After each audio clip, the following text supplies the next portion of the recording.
चलिए बच्चे लोग चालू करें। तो आज अपन लोग क्या चल रहे हैं, नया चैप्टर चालू कर रहे हैं। ठीक है, काइनेमेटिक्स 1D और 2D हो गया है। उसमें हम लोग ने क्या पढ़ा, मोशन के बारे में, कि एक बॉडी मूव कर रहा है तो उसको मोशन को कैसे नापेंगे, एक्सेलरेटेड मोशन क्या होता है, एक्सेलरेशन कैसे निकालते हैं, और फिर बाकी पैरामीटर्स कैसे निकालते हैं। ठीक, अब हम लोग क्या पढ़ने वाले हैं, Newton's laws of motion. Motion को गवर्न करने वाले लॉज के बारे में हम लोग पढ़ेंगे। ठीक है, तो बेसिकली हम लोग क्या पढ़ने वाले, न्यूटोनियन मैकेनिक्स। ठीक है, तो न्यूटन ने बच्चों लोग 3 लॉ दिए हैं। कितने लॉस, 3 लॉस।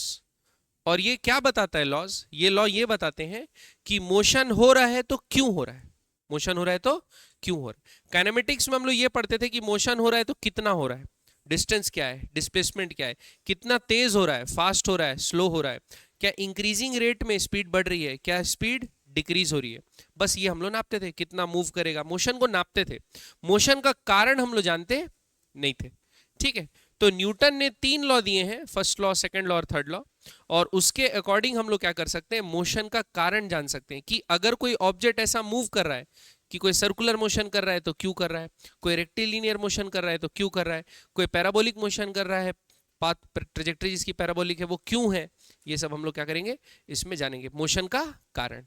ठीक है, तो हम लोग क्या, न्यूटोनियन मैकेनिक्स क्या होगा, ऐसे 3 लॉज जिस भी सिचुएशन में हम लोग अप्लाई कर सकते हैं उनको क्या बोलते हैं, न्यूटोनियन मैकेनिक्स। तो प्लैनेट्स का मोशन, या जितने भी अपन मैक्रोस्कोपिक वर्ल्ड में देखते हैं मोशन जो हो रहा है ना, जैसे हमारा चलना या फिर किसी ऑब्जेक्ट का पेड़ से गिरना, ये सब ऑब्जेक्ट, ये मोशन, ये सब क्या होते हैं, न्यूटोनियन मैकेनिक्स के अंदर आते हैं। न्यूटोनियन मैकेनिक्स का मतलब जहां पर हम लोग न्यूटन लॉज ऑफ मोशन को अप्लाई कर सकते हैं। ठीक है, 3 लॉ छोटी क्लासेस में हम लोग पढ़ेंगे ये लॉ को।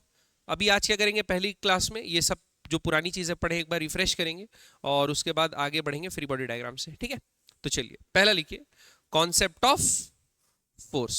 क्या लिखिए, कॉन्सेप्ट ऑफ फोर्स। ठीक है, तो ऑब्जेक्ट, कोई भी ऑब्जेक्ट मूव कर रही है, वो मूव करने के पीछे एक रीजन होता है बच्चों।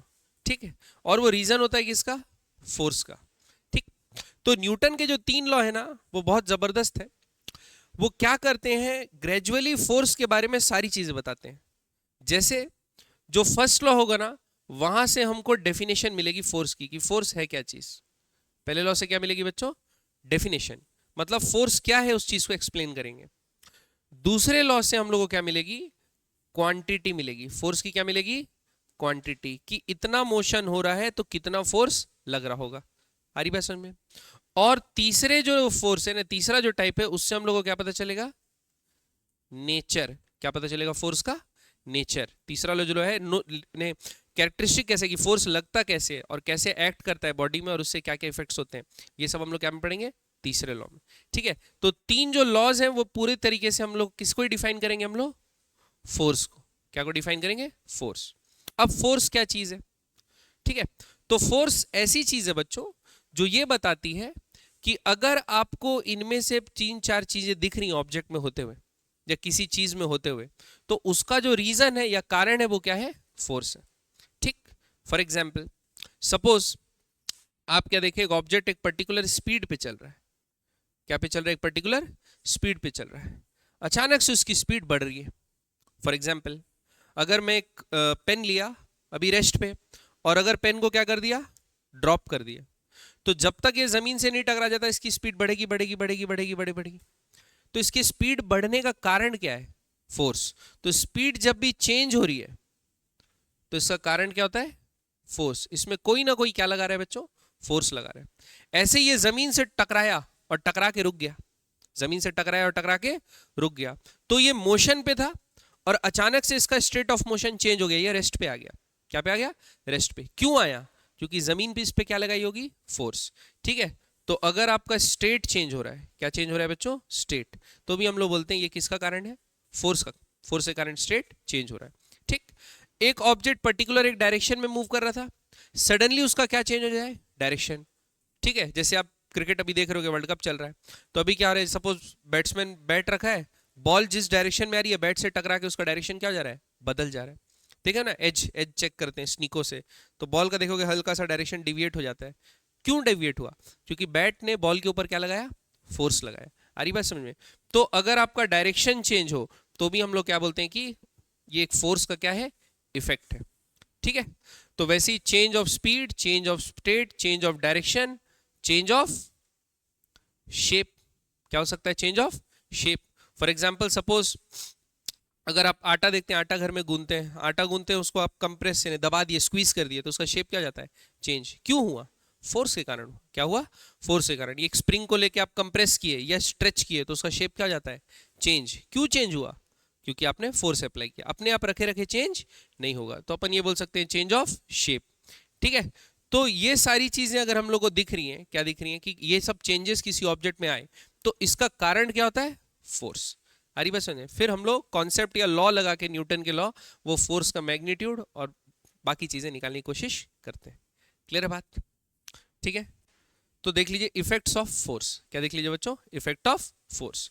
तो इफेक्ट ऑफ फोर्स क्या है, इट प्रोड्यूसेस और tries to produce motion in a body at rest. मतलब कोई ऑब्जेक्ट रेस्ट पे रखा है और उसको मोशन पे आना है, तो उसके लिए क्या जरूरी है, फोर्स लगना। उस पर अगर फोर्स लगेगा तभी ऐसा होगा। दूसरा, स्टॉप्स और tries to stop a moving body. या तो मूविंग बॉडी को रोकेगा या रोकने की कोशिश करेगा। ठीक, चेंजेस और tries to change the direction of motion of a body. ठीक है, एक पर्टिकुलर डायरेक्शन में ऑब्जेक्ट मूव कर रहा है, वो उसके डायरेक्शन को चेंज करने की क्या करेगा, कोशिश करेगा। या produces a change in shape of a body, object की शेप को चेंज करने की कोशिश करेगा। क्लियर बात? तो ये सब चेंजेस ये होंगी नहीं होंगी वो तो अलग बात है, लेकिन फोर्स क्या करेगा, ये सबको चेंज करने की कोशिश करेगा। ठीक है, अब फोर्स किसी बॉडी में बच्चों दो तरीके से एक्ट हो सकता है। ठीक, कितने तरीके से, दो तरीके से। जैसे सपोज ये एक ऑब्जेक्ट है, क्या बच्चों, एक ऑब्जेक्ट। या तो जो फोर्स होगा उसका डायरेक्शन होगा अवे फ्रॉम द बॉडी। क्या होगा, अवे फ्रॉम द बॉडी। या तो फोर्स का डायरेक्शन होगा टुवर्ड्स द बॉडी, हो सकता है। अगर आप ऑब्जेक्ट को टुवर्ड्स द बॉडी फोर्स लगा रहे हैं, फोर्स का डायरेक्शन बॉडी की तरफ है, बॉडी से दूर नहीं, तो ऐसे में क्या बोलते हैं बच्चों हम लोग उसको, पुश। और अगर बॉडी से अवे है तो क्या बोलते हैं बच्चों, पुल। ठीक, ये छोटी क्लास में अपन पढ़े भी थे, पुश और पुल। कहीं पुल का फायदा है, कहीं पुश का फायदा है। आ रही बात समझ में? ठीक, क्लियर, नोट किए, पुश और पुल। ठीक है, तो हम लोग क्या पढ़ेंगे, डिफरेंट डिफरेंट कंस्ट्रेंट्स पढ़ेंगे बच्चों। अलग अलग टाइप के ऑब्जेक्ट्स कैसा फोर्स लगाते हैं, कि भाई एक स्ट्रिंग एलिमेंट है वो कैसा फोर्स लगाएगा, एक पुली के कारण फोर्स कैसा लगता है, कैसे डिवाइड होता है। ठीक है, अगर वेज है, एक इंक्लाइंड प्लेन के ऊपर ऑब्जेक्ट रखा है तो कैसा फोर्स लगेगा, एक रोप है तो वो कैसा फोर्स लगाएगा। तो कोई लोग पुश फोर्स लगाते हैं, कई लोग पुल फोर्स लगाते हैं। तो हम लोग आगे में इसको डिटेल में डिस्कस करेंगे। ठीक है, बढ़े आगे। शॉर्ट में लिखना है एकदम, समझ रहे हो, पूरा पूरा लिखने की जरूरत नहीं है। बढ़े आगे, चलिए अगला, क्लासिफिकेशन ऑफ फोर्स। वैसे फोर्स को क्लासिफाई करने के क्या तरीके हैं बच्चों, बहुत सारे तरीके हैं। फोर्स को क्लासिफाई करने के कितने तरीके हैं, बहुत सारे। हम लोग को जो इंपॉर्टेंट है हम लोग वैसा क्लासिफाई करेंगे, जो छोटी क्लास में भी करते थे, दो तरीके से, नॉन कांटेक्ट और कांटेक्ट फोर्स। दो टाइप के फोर्स रहेंगे, नॉन कांटेक्ट और कांटेक्ट फोर्स। ठीक है, नॉन कांटेक्ट फोर्स ऐसी फोर्सेस होती हैं जिनको हम लोग बच्चों फील्ड फोर्सेस भी बोलते हैं। फील्ड फोर्सेस या नेचुरल फोर्सेस, ऐसी फोर्सेस के लिए दो ऑब्जेक्ट्स का आपस में कांटेक्ट में होना जरूरी नहीं। हो सकते हैं, चाहे तो हो सकते हैं, लेकिन अगर फोर्स लगाने के लिए दोनों का कांटेक्ट में होना जरूरी नहीं। ठीक है, जैसे कि ग्रेविटेशन फोर्स। भाई एरोप्लेन अगर आसमान में उड़ रहा है तो अर्थ के साथ अभी कांटेक्ट पे तो नहीं है, लेकिन क्या अर्थ उस पर फोर्स नहीं लगा रहा, लगा रहा है।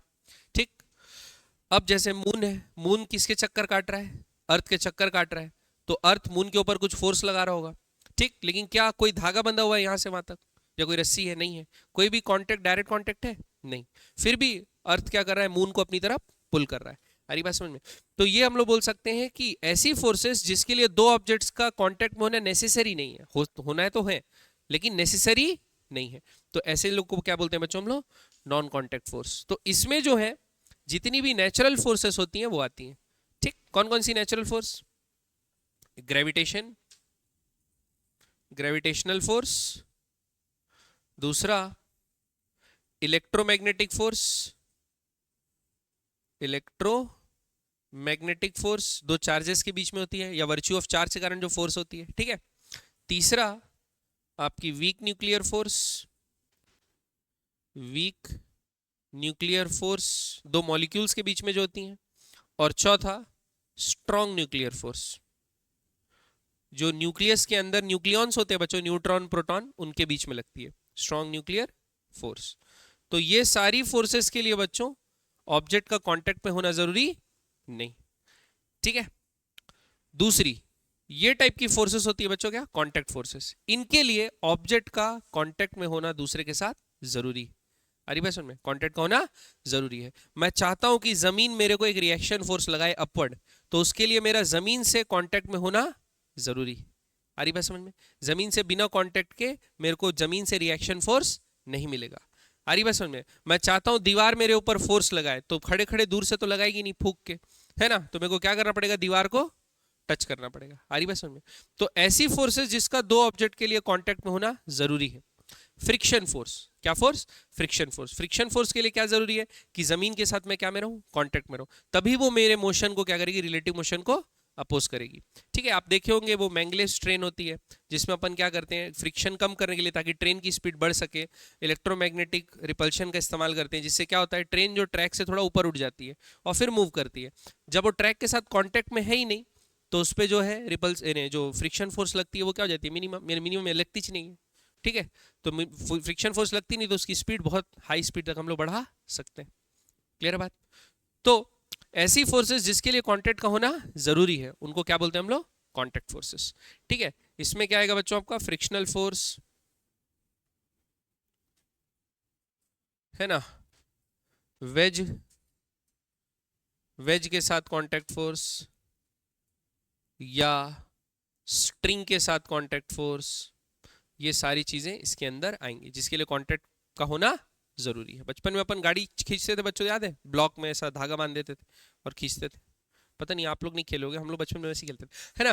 तो उसके लिए क्या है, स्ट्रिंग क्या कर रहा है, टेंशन लगा रहा है। क्या लगा रहा है बच्चों, टेंशन लगा रहा है, किसके ऊपर, ब्लॉक के ऊपर। तब ब्लॉक क्या कर रहा है, मूव कर रहा है, ठीक है। तो ये सारी फोर्सेस को हम लोग डिस्कस करेंगे एक एक करके, और इनको भी, इन सारी फोर्सेस को भी हम लोग डिस्कस करेंगे, ठीक है। 11th क्लास में ग्रेविटेशनल फोर्स का तो पूरा चैप्टर है जिसको हम पढ़ेंगे 12th में, है ना। और बाकी ये सारी फोर्सेस भी हैं, तो धीरे धीरे एक एक करके डिस्कस करेंगे। मॉडर्न फिजिक्स और इलेक्ट्रोमैग्नेटिक फोर्स का तो 2-3 चैप्टर है अलग से बीच में, ठीक है। बाकी हाँ, ये जरूर है कि फ्री बॉडी डायग्राम में ये फोर्सेस कैसे अप्लाई करेंगे, ये फोर्सेस कैसे अप्लाई करेंगे, दोनों हम लोग सीखने वाले हैं, ठीक है। चालू करें बच्चों। तो ये था बेसिक फोर्स के बारे में। क्या है बेसिक आइडिया, फोर्स क्या है, फोर्स एक ऐसी चीज है बच्चों जो क्या करती है, ऑब्जेक्ट का जो स्टेट है, स्पीड है, डायरेक्शन है, या तो चेंज, शेप है, या तो चेंज करती है या चेंज करने की कोशिश करती है। आ रही बात समझ में। वर्क एक अलग चीज है जो 9th क्लास में पढ़ते थे, उसके लिए डिस्प्लेसमेंट का या चेंज का होना जरूरी था। फोर्स के लिए ऐसा कोई चेंज हो ये जरूरी नहीं है। भाई अब मैं दीवार को धक्का दे सकता हूं ना, दीवार मूव करे नहीं करे, शेप चेंज हो नहीं हो वो अलग बात है, लेकिन मैं तो कोशिश कर रहा हूं ना। क्लियर है बात। तो बस वो कोशिश को ही जो ट्राई करे, स्टेट को, शेप को, स्पीड को, डायरेक्शन को चेंज करने की, ये क्या होता है, फोर्स। और एक्ट कैसे होती है, या तो पुश करके या तो पुल करके। अवे फ्रॉम द बॉडी अगर खींच रहे तो पुल, और टुवर्ड्स द बॉडी कर रहे तो पुश, ठीक है। चलिए अब जो लॉज गवर्न कर रहे हैं उनको एक एक करके देखते हैं, ठीक है बच्चों। न्यूटन ने ये लॉ दिया था बच्चों 1600s में, 1600 जब 17th सेंचुरी चल रही थी तब दिया था। अभी 21st सेंचुरी चल रही है, लॉ अभी भी बदले नहीं है, ठीक है। एरोप्लेन का उड़ना, हरी वैसे में गाड़ियों का चलना, ठीक है, जितने भी मैकेनिज्म हम लोग पढ़ रहे हैं, पानी से, बाल्टी से पानी निकालना, छोटी सी चीज हो या बड़ी से बड़ी चीज हो, वो सब किस पे बेस्ड है, या रॉकेट का प्रपल्शन, ये सब क्या पे बेस्ड है बच्चों, न्यूटन लॉज ऑफ मोशन पे बेस्ड है, ठीक है। चलिए तो तीनों लॉ को समझते हैं एक एक करके, है ना। तो पहले देखते हैं फर्स्ट लॉ। क्या देखते हैं बच्चों, न्यूटन का फर्स्ट लॉ। सबसे पहले तो आप स्टेटमेंट लिख लीजिए, उसके बाद मैं आपको इसके बारे में समझाता हूं। क्या लिखा है, a body continues to be in state of rest और यूनिफॉर्म मोशन। कैसा मोशन, यूनिफॉर्म। यूनिफॉर्म समझते हैं ना बच्चों, अभी पढ़े। वेलोसिटी क्या रहती है, constant, along a straight line unless it is acted upon by some external force to change the state, ठीक है। ये है आपका न्यूटन्स फर्स्ट लॉ, नोट कर लीजिए।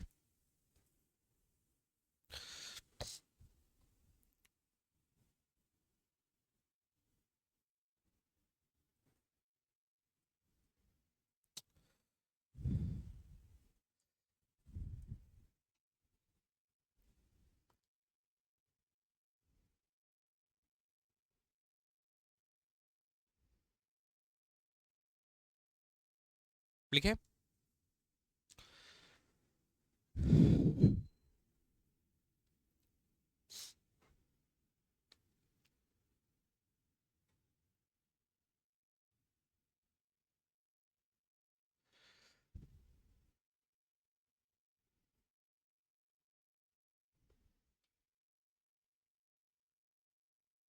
ठीक है, देखो अब ये लॉ समझने के लिए बच्चों एक हम लोग को प्रॉपर्टी पढ़ना पड़ेगा बॉडी का, जिसको हम लोग बोलते हैं इनर्शिया। क्या बोलते हैं बच्चों? इनर्शिया। ठीक, क्योंकि इस लॉ को प्यार से क्या बोला जाता है? Law of inertia. ठीक, इनर्शिया का मतलब क्या है बच्चों? अगर किसी भी ऑब्जेक्ट का मास है, क्या है बच्चों? मास। मास होना चाहिए। क्या होना चाहिए बच्चों? मास। तो वो इनहेरेंट है कि वो क्या करेगा, आप कोई भी चेंज लाने की कोशिश करोगे उसके स्टेट में। अगर वो रेस्ट में है आप मोशन में लाने की कोशिश करोगे, मोशन पे है आप रेस्ट पे लाने की कोशिश करोगे, तो वो रेजिस्ट करेगा। क्या करेगा? रेजिस्ट करेगा। वो ये चाहेगा कि जिस स्टेट में है वो उसी स्टेट को कंटिन्यू करे। ठीक, या ऐसा सोच सकते हो, इनर्शिया मतलब ऑब्जेक्ट का inability to change its own state. वो खुद से स्टेट चेंज नहीं कर सकता। आ रही बात समझ में? ठीक, सपोज आप छत से कूद दिए, ऐसा अभी मत करना, बाद में भी नहीं करना, है ना। आप सपोज छत से कूद दिए, अब आप हवा में नीचे गिर रहे हो, हवा में नीचे गिर रहे हो, ठीक है, मान के चलो ग्रेविटी आपको नीचे खींच रही है ना। तो ग्रेविटी आपको फोर्स लगा रही है तो आप नीचे आ रहे हो। अगर सपोज ग्रेविटी को एब्सेंट कर दिए, ग्रेविटी को क्या किए? एब्सेंट कर दी, ग्रेविटी है ही नहीं, और आप छत से छलांग मार दी, कहां जाओगे? कहीं नहीं जाओगे, वहीं रहोगे। कहां रहोगे? वहीं। ये चलते चलते का जैसे कार्टून में होता था ना, जमीन खत्म हो गई वो नीचे देखता था, बस वो नीचे देखेगा लेकिन नीचे कोई जाएगा नहीं, वहीं क्या रहेगा? खड़ा रहेगा। क्यों खड़ा रहेगा भाई? उसको वर्टिकल मोशन होना है तो वर्टिकल डायरेक्शन में क्या जरूरी है? फोर्स। वो खुद से नीचे नहीं जा सकता, कोई एक्सटर्नल चीज उस पर फोर्स लगाएगी तभी वो नीचे जाएगा। खुद की मोशन खुद का प्रॉपर्टी नहीं होता। आ रही बात समझ में? आप हाथ पैर ऐसा जरूर मारेंगे लेकिन आप असहाय रहेंगे, मैं क्यों मूव नहीं कर रहा हूं, है ना। क्यों नहीं मूव कर रहे हो? क्योंकि आप खुद से कुछ नहीं कर सकते। आपको मूव कराने वाला कौन होगा? एक्सटर्नल चीज होगा। क्लियर है बात? तो इनर्शिया क्या होती है बच्चों? Inability of a body to change the state of its own motion. चाहे वो रेस्ट से मोशन में आना हो, खुद से नहीं आ सकता। चाहे वो मोशन से रेस्ट पे आना हो, खुद से नहीं आ सकता। चाहे उसको अपना डायरेक्शन बदलना हो, खुद से बदल नहीं सकता। कोई एक्सटर्नल एजेंट ही उसको बदलेगा, और एक्सटर्नल एजेंट क्या होगा? फोर्स। तो यहां से हम लोग को किसका डेफिनेशन पता चल रहा है? फोर्स का डेफिनेशन पता चल रहा है कि अगर ऑब्जेक्ट का स्टेट चेंज करना है तो एक्सटर्नल फोर्स लगना है। क्लियर बात? पक्का? तो इनर्शिया क्या होता है बच्चों? लिख लो, inability of an object to change its own state. Inability of an object to change its own state. तो यहीं से बच्चों जो पहला लॉ है वो यही बता रहा है कि अगर एक बॉडी जो है रेस्ट पे, स्टेट ऑफ क्या पे? रेस्ट पे है, या यूनिफॉर्म मोशन में। यूनिफॉर्म मोशन मतलब वेलोसिटी कांस्टेंट है, मूव कर रहा है, ना उसका स्पीड बढ़ रहा है ना स्पीड चेंज हो रहा है ना ही डायरेक्शन चेंज हो रहा है, इसलिए वेलोसिटी बोला गया। Uniform motion along a straight line unless it is acted upon by some external force। Force क्या होना चाहिए बच्चों? एक्सटर्नल होना चाहिए, तभी जो है वो मोशन होगा। क्लियर है बात? उसके स्टेट को चेंज करने के लिए। जैसे एक एग्जांपल अपन देख सकते हैं, सपोज एक कार खराब हुई, ठीक है, ये कार खराब हुई रास्ते में, अब कार को धक्का लगाना है, ठीक, तो आप तो लगाओगे नहीं, तो आप अपने भाई को बोले जा धक्का लगा, तो वो क्या किया? पीछे बैठा था तो ये सीट को धकेलने लगा, पीछे यहीं बैठे अंदर ही बैठ के सीट को क्या कर रहा है? ढकेल रहा है, और बोल रहा है कार आगे नहीं बढ़ रही, मैं पूरा ताकत लगा रहा हूँ। सारी बात समझ में? क्योंकि आपका भाई जो अंदर बैठा है, ठीक है, पढ़ा लिखा नहीं है, कोई बात नहीं, तो आपका भाई जो अंदर बैठा है वो क्या कर रहा है? इंटरनल है ना, सिस्टम का हिस्सा है। क्या है? सिस्टम का हिस्सा है। तो अंदर ही से फोर्स लगा के वो क्या करेगा? रेस्ट से इसको मोशन पे ले आएगा? नहीं, इसको सिस्टम के एक्सटर्नल जाना पड़ेगा, और तब जब ये फोर्स लगाएगा एक्सटर्नल फोर्स, तब ये जो सिस्टम है वो क्या करेगा? मूव करेगा। क्लियर बात? पक्का? समझ में आएगी नहीं है? नहीं तो मोशन रेस्ट है तो रेस्ट भी रहेगा, अंदर से कितना भी फोर्स लगा दो। एक मीम देखे होगे आप लोग, आया है वो, ट्रक नहीं है एक, तो ट्रक खड़े रहता है, ट्रक खड़े रहता है और सब लोग, दो चार आदमी नीचे से धक्का मार रहे हैं, एक आदमी यहाँ डाला ऊपर खड़े होकर यहाँ से धक्का दे रहा है ना तो ये कोई काम कर रहा है क्या? ये कोई काम नहीं कर रहा, बस ये उंगली कटा के शहीदों में नाम गिनवा रहा है ना। तो याद रखें, तो अगर आपको स्टेट चेंज करना है तो फोर्स कैसा लगना चाहिए बच्चों? एक्सटर्नल। ये एक्सटर्नल बहुत इंपॉर्टेंट पॉइंट, ठीक है, समझ में आया? ठीक है, तो फर्स्ट लॉ को क्या बोलते हैं बच्चों? लॉ ऑफ इनर्शिया, क्योंकि ये पूरा बेस्ड इनर्शिया पे होता है। अच्छा, और इनर्शिया ज्यादा किसका होगा, कम किसका होगा? वो डायरेक्टली प्रोपोर्शनल रहता है किसके? मास के। जिसका मास ज्यादा उसका इनर्शिया ज्यादा। ठीक है भाई, एक भारी ऑब्जेक्ट को मूव करने में क्यों मेहनत होती है? क्योंकि उसका इनर्शिया ज्यादा है, तो उसको रेस्ट से मोशन में लाना मुश्किल है। और वैसे ही अगर वो सपोज मोशन पे आ गया तो उसको वापस रेस्ट पे लाना भी मुश्किल है। कि आपको जब भी चेंज करना है तो उसका इनर्शिया रेजिस्ट करेगा आपको, ठीक? तो खुद तो चेंज नहीं कर सकता, चेंज आपको करना है, तो मास जितना ज्यादा इनर्शिया उतना ज्यादा। क्लियर बात? आ रही बात समझ में? बॉल जितनी भारी होगी, बॉल जितनी भारी होगी उसको फेंकना उतना मुश्किल होगा। हल्की बॉल को हम लोग दूर तक फेंकते हैं, हल्की बॉल को कहाँ फेंकते हैं बच्चों? टेनिस बॉल दूर तक फेंकते हैं। ड्यूस बॉल को उतने दूर फेंक नहीं पाते। क्यों नहीं फेंक पाते? उसका मास ज्यादा है, तो हम लोग उसमें उसको जो उसका जो मोशन को, इसके स्टेट को जो चेंज कर रहे हैं उसमें ज्यादा मेहनत, ज्यादा फोर्स लगेगी। क्लियर है बात? पक्का? ठीक। तो इनर्शिया बच्चों कितने तरीके के होते हैं? 3 तरीके के। लिखो, there are 3 types of inertia. Inertia के 3 भाई, 3 टाइप, भाई नहीं 3 टाइप। ठीक, एक होगा बच्चों इनर्शिया ऑफ रेस्ट, दूसरा होगा बच्चों इनर्शिया ऑफ मोशन, और तीसरा होगा बच्चों इनर्शिया ऑफ डायरेक्शन। ठीक, 3 इनर्शिया होगा, inertia of rest, inertia of motion, inertia of direction. ठीक है, रेस्ट का मतलब अगर एक ऑब्जेक्ट जो है रेस्ट पे है तो वो खुद से मोशन पे आ नहीं सकता। ठीक, खुद से मोशन पे आ नहीं सकता। रेस्ट पे है तो वो कोशिश करेगा कि वो क्या पे रहे? रेस्ट पे रहे। अगर आपको मोशन कराना है तो एक्सटर्नल एजेंट से फोर्स लगवाना पड़ेगा। अगर एक ऑब्जेक्ट मोशन पे है, अगर एक ऑब्जेक्ट क्या है? मोशन पे, तो वो क्या पे रहेगा? मोशन में ही रहेगा।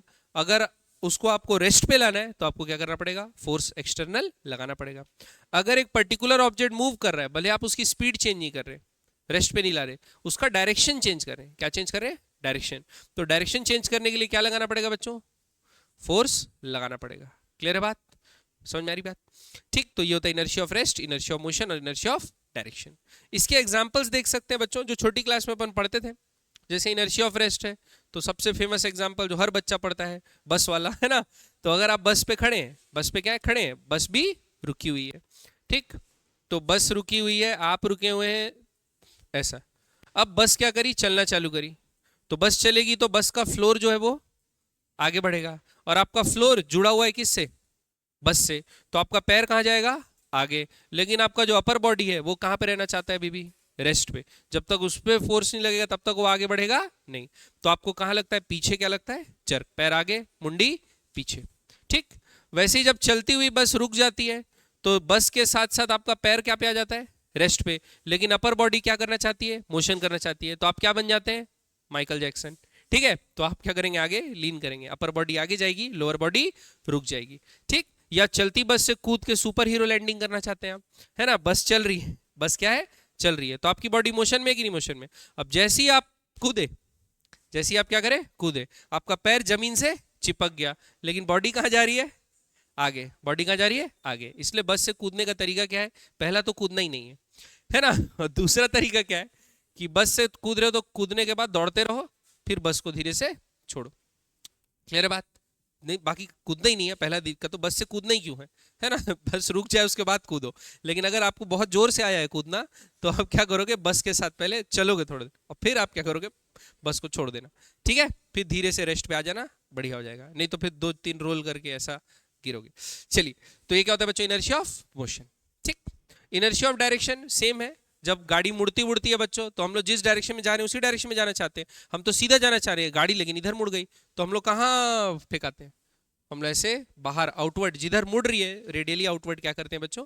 हम लोग मूव करने की कोशिश करते हैं। ठीक है, एक सेंट्रीफ्यूगल फोर्स लगता है हम लोग को। ठीक है, चलिए अब एक एग्जाम्पल देखते हैं बच्चों इसका बढ़िया से। आप लोग से एक सवाल पूछता हूँ। क्या पूछता हूँ आप लोग से? सवाल।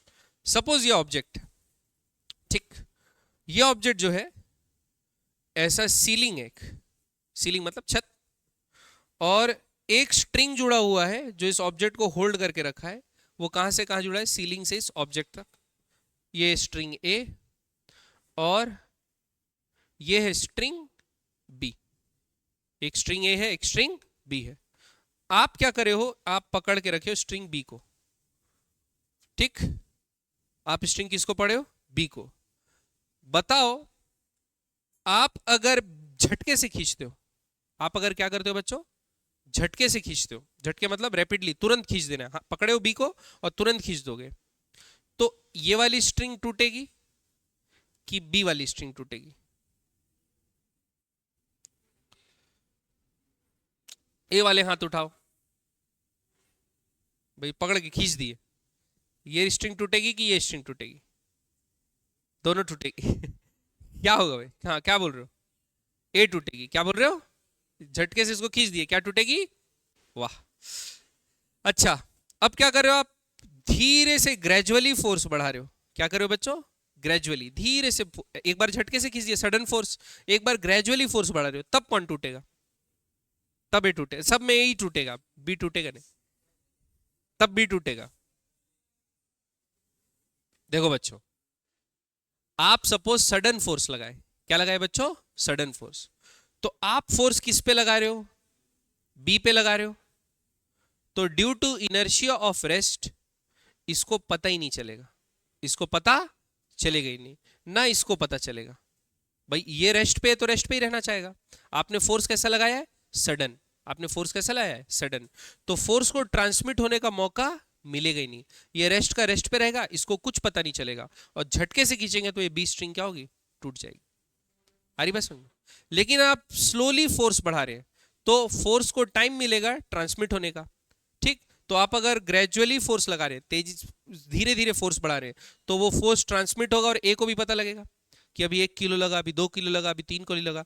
फिर ये जो है वो पहले टूटेगा। ये जो है वो पहले टूटेगा। क्यों पहले टूटेगा बच्चों? क्योंकि इस पे आप एफ फोर्स लगा रहे हो, वो तो इस पे लग ही रहा है, लग ही रहा है। प्लस इसका खुद का मास होगा, वेट, वो भी तो ये उठाया हुआ है। तो इस पे फोर्स लग रहा है ज्यादा, इस पे फोर्स लग रहा है कम। तो फिर कौन टूटेगा? ए। अगर आप स्लोली लोड कर रहे हो तो कौन टूटेगा? ए। लेकिन आप सडनली लोड कर, सडनली खींच दिए। क्या खींच दिए बच्चों? सडनली। सडनली खींच दिए तो इन तक, due to inertia, inertia of rest, इन तक बात पहुंच ही नहीं पाएगी। और कौन टूटेगा? एक साथ एक बड़ा फोर्स इस पे लग गया ना, वो फोर्स यहाँ ट्रांसमिट ही नहीं हो पाया। और जब तक होता ये धागा टूट गया। बात समझ में आएगी नहीं आई? पक्का? तो ये केस याद रखेंगे, ठीक? इनर्शिया ऑफ रेस्ट और इनर्शिया ऑफ मोशन। तो क्या लिखेंगे? If we pull B suddenly, B breaks. और दूसरा, if we pull B gradually, A breaks. Reason क्या है? Inertia of rest. सारी बात समझो बच्चों?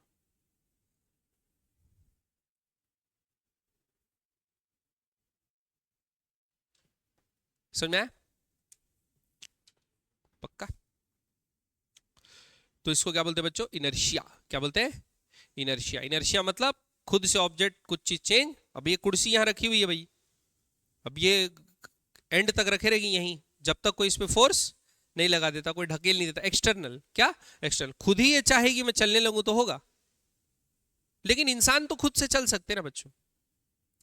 तो सोचो, मेरे को मन हुआ मैं चलूंगा, मेरे को मन हुआ मैं चलूंगा, तो मैं बताओ इंटरनल फोर्स से चल रहा हूं कि एक्सटर्नल फोर्स से चल रहा हूं? इंटरनल फोर्स से चल रहा हूं मैं। अभी लॉ तोड़ दोगे आप लोग। अच्छा, अगर जमीन से फ्रिक्शन हटा दिया तो मैं चल लूंगा। मैं क्या करूंगा? खड़े खड़े मून वॉक करूंगा ना। खड़े खड़े क्या करूंगा मैं बच्चों? जमीन को पीछे ढकेलता हूं। जमीन को क्या करता हूं? पीछे ढकेलता हूं। तो जमीन मेरे को आगे ढकेलती है। आ रही बात समझ में? अगर जमीन फ्रिक्शन फोर्स नहीं लगेगी, मैं जमीन को पीछे ढकेला, ग्रिप है ही नहीं, क्या होगा? कोई फोर्स, जमीन फ्रिक्शन ही नहीं लगा रही है मेरे ऊपर। आ रही बात समझ में? मैं भी चल रहा हूं तो किसके कारण चल रहा हूं? External force. आ रही बात समझ में? चक्के जब टायर के घिस जाते हैं, टायर के चक्के तो नहीं, गाड़ी के चक्के जो होते हैं, गाड़ी के चक्के जब घिस जाते हैं तो आप देखे हो गाड़ी क्या करती है? स्किड करती है ना। गाड़ी क्या करती है? स्किड। ठीक है? तो गाड़ी के चक्के जब पुराने रहते हैं तो जब गाड़ी के चक्के नए रहते हैं तो उतना स्किड नहीं करती। क्यों? फ्रिक्शन के कारण। फ्रिक्शन एक्सटर्नल है ना ऑब्जेक्ट के। फ्रिक्शन क्या है? एक्सटर्नल। चक्का रोल होने का कोशिश करता है तो अपनी जगह पे ही रोल होगा ना अगर फ्रिक्शन नहीं है तो वो रोल होके आगे क्यों बढ़ता है? क्योंकि फ्रिक्शन उसको आगे ढकेल रहा है। आ रही बात समझ में? पक्का? चलिए अब बढ़ते हैं आगे। ठीक है, मैं भी चाहूं तो खुद से मोशन नहीं कर सकता। क्लियर है बात? कि मैं सपोज मैं क्या किया, ये कूद गया, अभी मेरे को फोर्स कहां लग रहा है? Downward direction. मैं सिर्फ वर्टिकल वेलोसिटी लेके कूदने की बहुत बातें कर रहा हूं ताकि आप लोग ना करें बड़े होके, है ना। देखो तो ये नीचे गिर रहा है, अब ऑब्जेक्ट नीचे गिरा, अब ये चाहता है, देखो यहां पर तालाब है, क्या चाहता है? यहां पर तालाब है, तो ये चाहता है कि मैं तालाब में गिर जाऊं, लेकिन कूद तो नीचे दिया हूं। तो बताओ ये क्या कर सकता है? कुछ नहीं कर सकता। ये क्या कर सकता है? कुछ नहीं कर सकता। फोर्स इसमें ग्रेविटी लगा रही है, वो डाउनवर्ड डायरेक्शन में लगा रही है, वो हॉरिजॉन्टल मोशन प्रोड्यूस करेगी? नहीं। हॉरिजॉन्टल मोशन प्रोड्यूस करेगी? नहीं। तो ये क्या कर सकता है? कुछ नहीं कर सकता, बस वेट कर सकता है। ठीक है, अभी ज्यादा देर नहीं करना है, टाइम हम पर निकाल के दे देंगे कैलकुलेट करके। चलिए आगे बढ़ते हैं। क्या बढ़ते हैं बच्चों? आगे। हाँ, लिखिए बच्चों इंपॉर्टेंट पॉइंट्स फर्स्ट लॉ के बारे में। तो देखो, according to Newton's first law, a state of rest मतलब कैसी velocity? Zero velocity, and a state of constant velocity are completely equivalent. Clear है? आर कंप्लीटली इक्विवेलेंट मतलब अगर कोई ऑब्जेक्ट मूव कर रहा है कांस्टेंट वेलोसिटी से और अगर कोई ऑब्जेक्ट रेस्ट पे है, तो फोर्स के पर्सपेक्टिव से दोनों ही सिचुएशन सेम है। दोनों ही सिचुएशन, हाँ, एक डिस्प्लेस कर रहा है समय के साथ, एक डिस्प्लेस नहीं कर रहा, लेकिन नेट फोर्स इसमें भी जीरो है और नेट फोर्स उसमें भी जीरो है। तो डायनामिक्स के हिसाब से या न्यूटोनियन मैकेनिक्स के हिसाब से हमारे लिए वो दोनों सिचुएशन एनालाइज करना क्या होगा? सिमिलर। ठीक, अगर बॉडी कांस्टेंट वेलोसिटी से मूव कर रहा है तो घबराना नहीं है, हमको ऐसा नहीं देखना कि जिधर मूव कर रहा है उधर फोर्स लग रहा होगा, नहीं लग रहा, उधर भी फोर्स। आ रही बात समझ में? तो ये बात बहुत इंपॉर्टेंट है। तो क्वेश्चन में अगर बोल दिया है कि ये कांस्टेंट वेलोसिटी से मूव कर रहा है तो समझ जाना नेट फोर्स इसमें क्या होगी? जीरो। इक्विलिब्रियम का ही केस है। क्लियर है बात? फिर in a sense that neither one requires the application of net force to sustain it. अगर रेस्ट पे है तो नेट फोर्स उस पे जीरो लग रहा है, कोई एक्स्ट्रा फोर्स उस पे लगने की जरूरत नहीं है ताकि वो रेस्ट पे ही रहे। अगर कोई ऑब्जेक्ट कांस्टेंट वेलोसिटी से चल रहा है मतलब उसमें भी सारे फोर्सेस को जो सम है वो क्या है? जीरो है, तो एक्स्ट्रा फोर्स लगाने की जरूरत नहीं है ताकि उसका जो स्पीड है वो मेंटेन रहे। क्लियर है बात? अगला, Newton first law state says there are two possible states for an object with no net force on it. An object at rest is said to be in static equilibrium and object moving with constant velocity is said to be in dynamic equilibrium। मतलब अगर rest पे है तो static equilibrium, अगर move कर रहा है तो भी इक्विलिब्रियम है, लेकिन कैसा इक्विलिब्रियम? Dynamic equilibrium. वहां भी फोर्स, नेट फोर्स क्या है? जीरो। यहां भी नेट फोर्स क्या है? जीरो। तो sum of all the forces zero वहां भी लगाना है, sum of all the forces zero यहां भी लगाना है। ठीक है, ये दो पॉइंट इंपॉर्टेंट है, याद रखेंगे बच्चों। ठीक, शॉर्ट में नोट करना है, ऐसा पूरा पूरा लिखने की जरूरत नहीं है।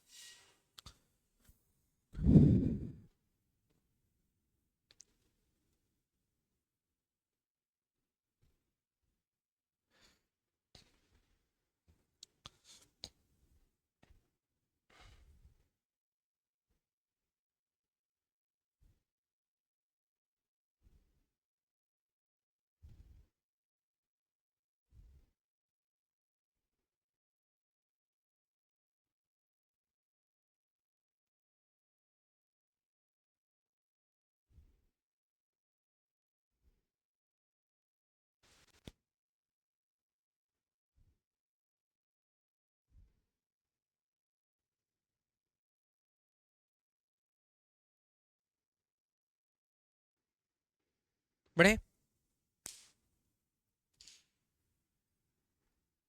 नहीं, और लिखोगे? सूर्या लिखो, एक एक हर्फ लिखोगे। ठीक है, लिखिए।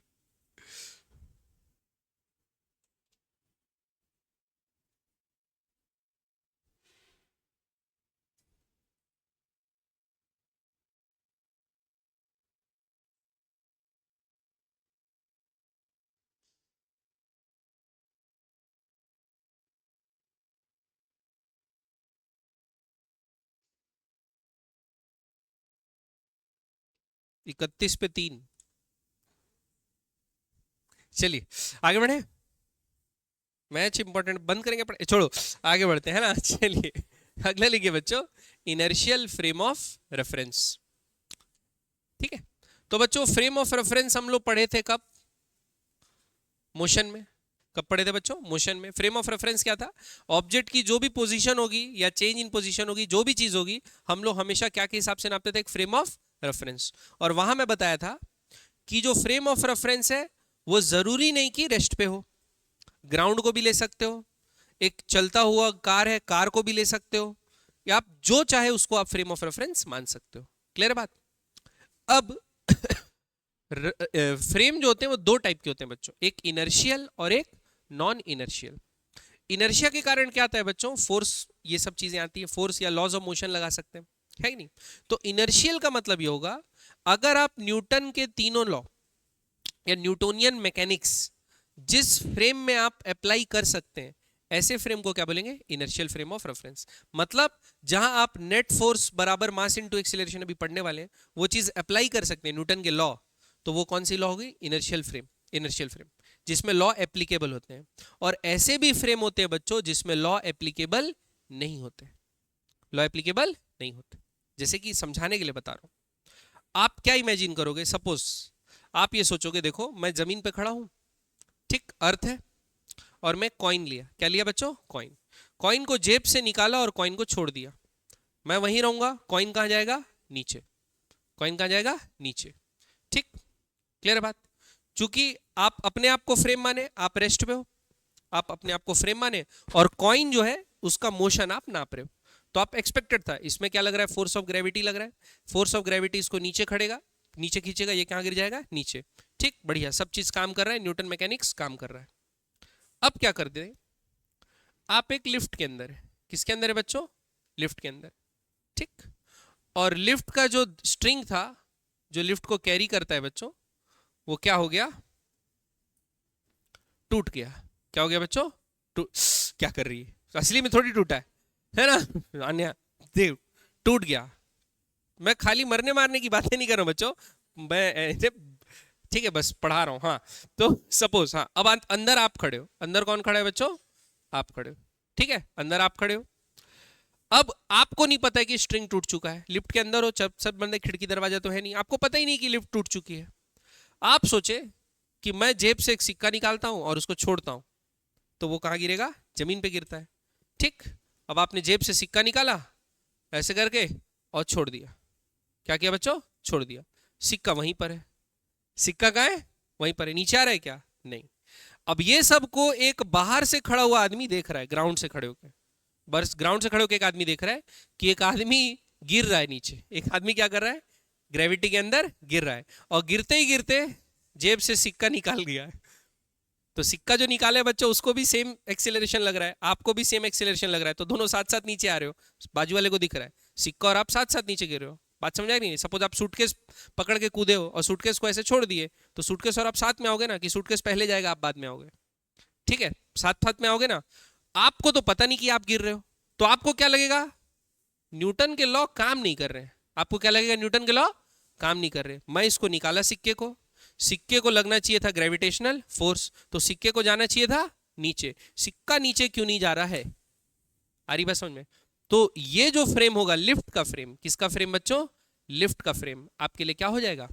Non inertial. क्या हो जाएगा बच्चों? क्योंकि न्यूटन के लॉ हम लोग लगा नहीं पा रहे। ठीक, और अगर सपोज बाहर रहता मैं, ये आदमी सिक्का निकाल के छोड़ा है, तो क्या होता? नीचे चल जाता, एमजी से कहां चले जाता? नीचे। तो इसके लिए न्यूटन लॉ काम कर रहा है, इसके लिए न्यूटन लॉ काम नहीं कर रहा। हाँ, लेकिन ये जब खड़े होके इसको देख रहा है, तो आदमी सिक्का दोनों के लिए न्यूटन लॉ काम कर रहा है, ये तो लगा पा रहा है। आ रही बात समझ में? क्लियर है कि नहीं है? ठीक, तो ये एग्जाम्पल है बच्चों नॉन इनर्शियल फ्रेम और इनर्शियल फ्रेम का। मतलब अंतर क्या है? यहां पे जो आपका फ्रेम है लिफ्ट, उसका खुद का एक्सीलरेशन है। क्या वो फ्रेम रेस्ट पे, या फ्रेम कांस्टेंट वेलोसिटी से मूव कर रहा है? नहीं, उस फ्रेम का खुद एक्सीलरेशन। फ्रेम का क्या है बच्चों? खुद एक एक्सीलरेशन है। तो ऐसे में क्या होता है, जब फ्रेम जिसके हिसाब से आप मोशन नाप रहे हो, अब लिफ्ट के हिसाब से कॉइन का मोशन नाप रहे हो, तो आपको क्या करना पड़ेगा? जब आपका फ्रेम खुद एक्सीलरेट कर रहा है, तो इस कॉइन के ऊपर लगाना पड़ता है बच्चों स्यूडो फोर्स। क्या लगाना पड़ता है?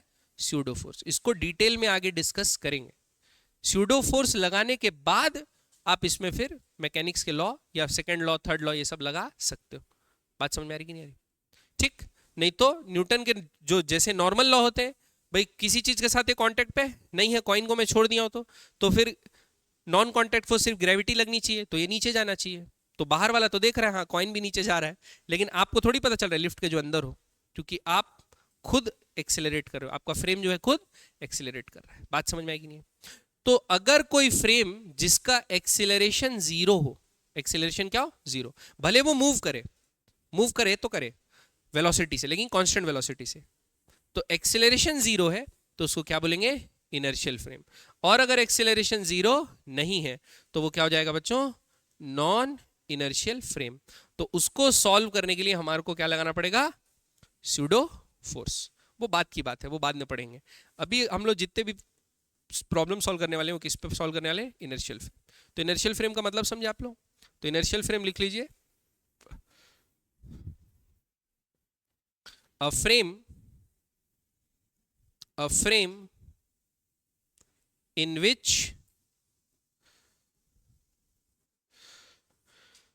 Newton's laws are applicable and valid, क्या बोलेंगे आप उसको?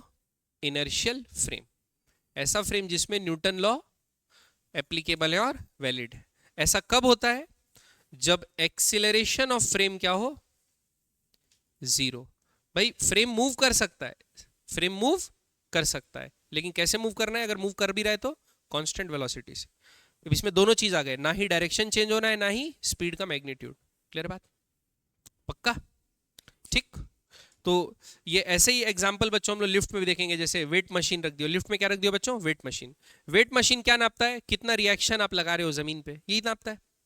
भाई जितना आप जमीन पे रिएक्शन दोगे उतना जमीन आप पे रिएक्शन देगा, तो वो रिएक्शन को नापता है। वेट मशीन क्या करता है? रिएक्शन को नापता है। तो सपोज आप एक लिफ्ट पे हो और वेट मशीन रखी हुई है और आप उसके ऊपर खड़े हुए हो, ठीक। अब सोचो लिफ्ट जो है वो मूव कर रही है लेकिन कांस्टेंट वेलोसिटी से। तो आपका जितना वेट है सपोज 70 किलो, तो वो कितना दिखाएगा? 70 केजी दिखाएगा। क्या दिखाएगा? 70 केजी दिखाएगा।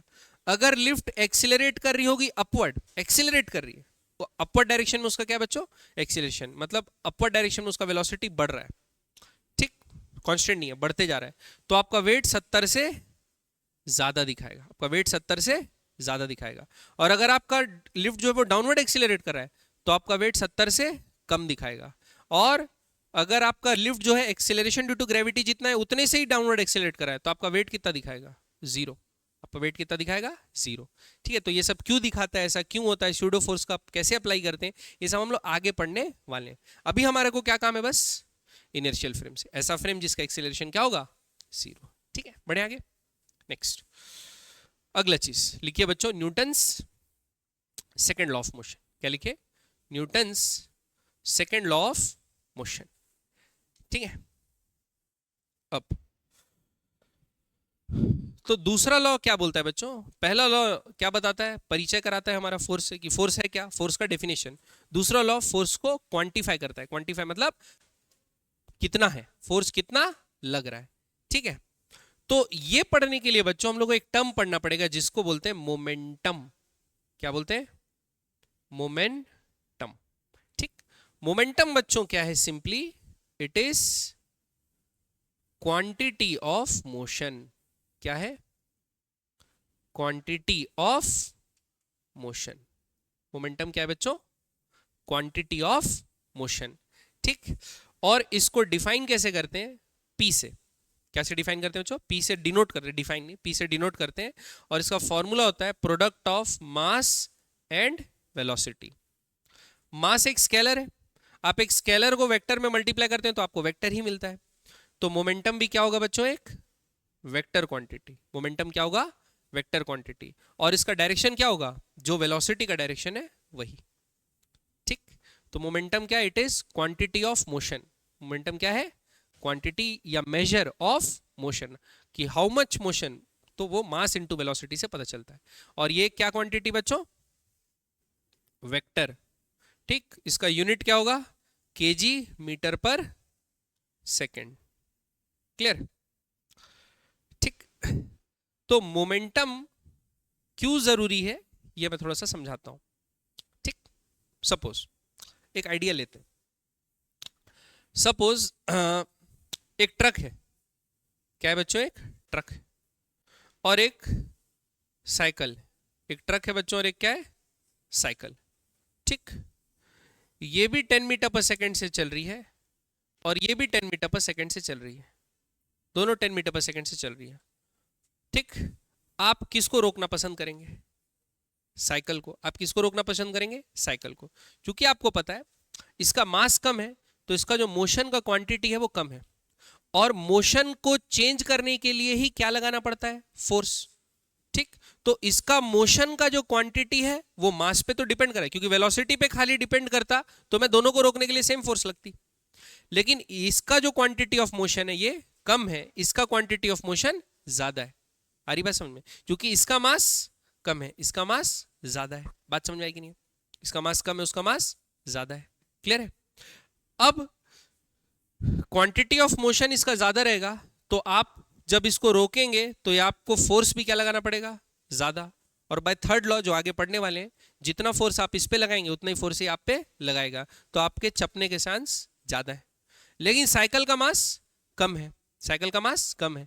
मास कम है तो इसका मोशन का क्वांटिटी कम है, तो अगर आपको इसके मोशन को रोकना है, मोशन को रोकना है तो आपको फोर्स क्या लगाना पड़ेगा? कम। क्लियर बात? इसलिए मास पे मोशन डिपेंडेंट होता है। अब दूसरा केस लेते हैं। ठीक, अब सपोज एक 20 ग्राम का ऑब्जेक्ट है। कितने ग्राम का ऑब्जेक्ट है बच्चों? 20 ग्राम का ऑब्जेक्ट है और एक 1 किलो का ऑब्जेक्ट है। एक 20 ग्राम का ऑब्जेक्ट और एक 1 किलो का ऑब्जेक्ट। ठीक, लेकिन ये 20 ग्राम की बुलेट है जो 400 मीटर पर सेकंड से चल रही है। 20 ग्राम की बुलेट है जो 400 मीटर पर सेकंड से चल रही है, और ये 1 किलो का ऑब्जेक्ट है जो 1 मीटर पर सेकंड से चल रहा है। ठीक, बताइए आप किसको सीने पे लेना कोशिश करेंगे? है ना, बुलेट को। है ना, हल्की है, कुछ नहीं होगा। अरे हाथ से रोक देते हैं। लोहा पिक्चर छोड़ो, मत देखना, कभी मत देखना। है ना, पिक्चर है लोहा करके, उसमें धर्मेंद्र जो है वो हाथ से सब बुलेट रोकता है, ऐसे कर दे, लोहा लोहे से टकराता है, ऐसे कर डायलॉग भी मारता है ना। तो ऐसा असली में नहीं होगा। असली में आप हाथ तो ऐसे करेंगे, लेकिन जैसे मैट्रिक्स में रुक जाती है बुलेट, वो रुकेगी नहीं। आप आशीर्वाद थोड़ी दे रहे हो उसको। यहां से पार होगी, आंख से पार होकर पीछे निकलेगी। मैं खाली मरने मराने की बातें क्यों कर रहा हूं? हाँ, तो 20 ग्राम जो है 400 मीटर पर सेकंड से चल रहा है भाई, इसकी वेलोसिटी ज्यादा है, इसकी वेलोसिटी कम है। तो क्वांटिटी ऑफ मोशन सिर्फ मास पे ही डिपेंडेंट नहीं होती। किस पे डिपेंडेंट होती है बच्चों? वेलोसिटी पे। भाई जिसकी वेलोसिटी ज्यादा है उसको भी रोकना आपके लिए टफ होने वाला है, जिसकी वेलोसिटी कम है उसको रोकना आसान होने वाला है। आ रही बात समझ में? तो इसीलिए हम लोग मोशन पूरा नापने के लिए या मोशन कितना हो रहा है नापने के लिए दोनों का क्या कर दिए? प्रोडक्ट। जब दोनों पे डायरेक्टली प्रोपोर्शनल है, जो ज्यादा वो ज्यादा, तो हम लोग दोनों को क्या कर दिया बच्चों? प्रोडक्ट। बात समझ में आ रही है? तो प्रोडक्ट करने से जो टर्म बना वो क्या बना? मोमेंटम। मोमेंटम का मतलब क्वांटिटी ऑफ मोशन। ठीक, तो मोशन इतना हो रहा है तो वो इनर्शिया के कारण होता है। किसके कारण होता है बच्चों? इनर्शिया के कारण ही होता है। अब तो सेकेंड लॉ ये बोलता है, सेकेंड लॉ मोमेंटम के चेंज को बताता है।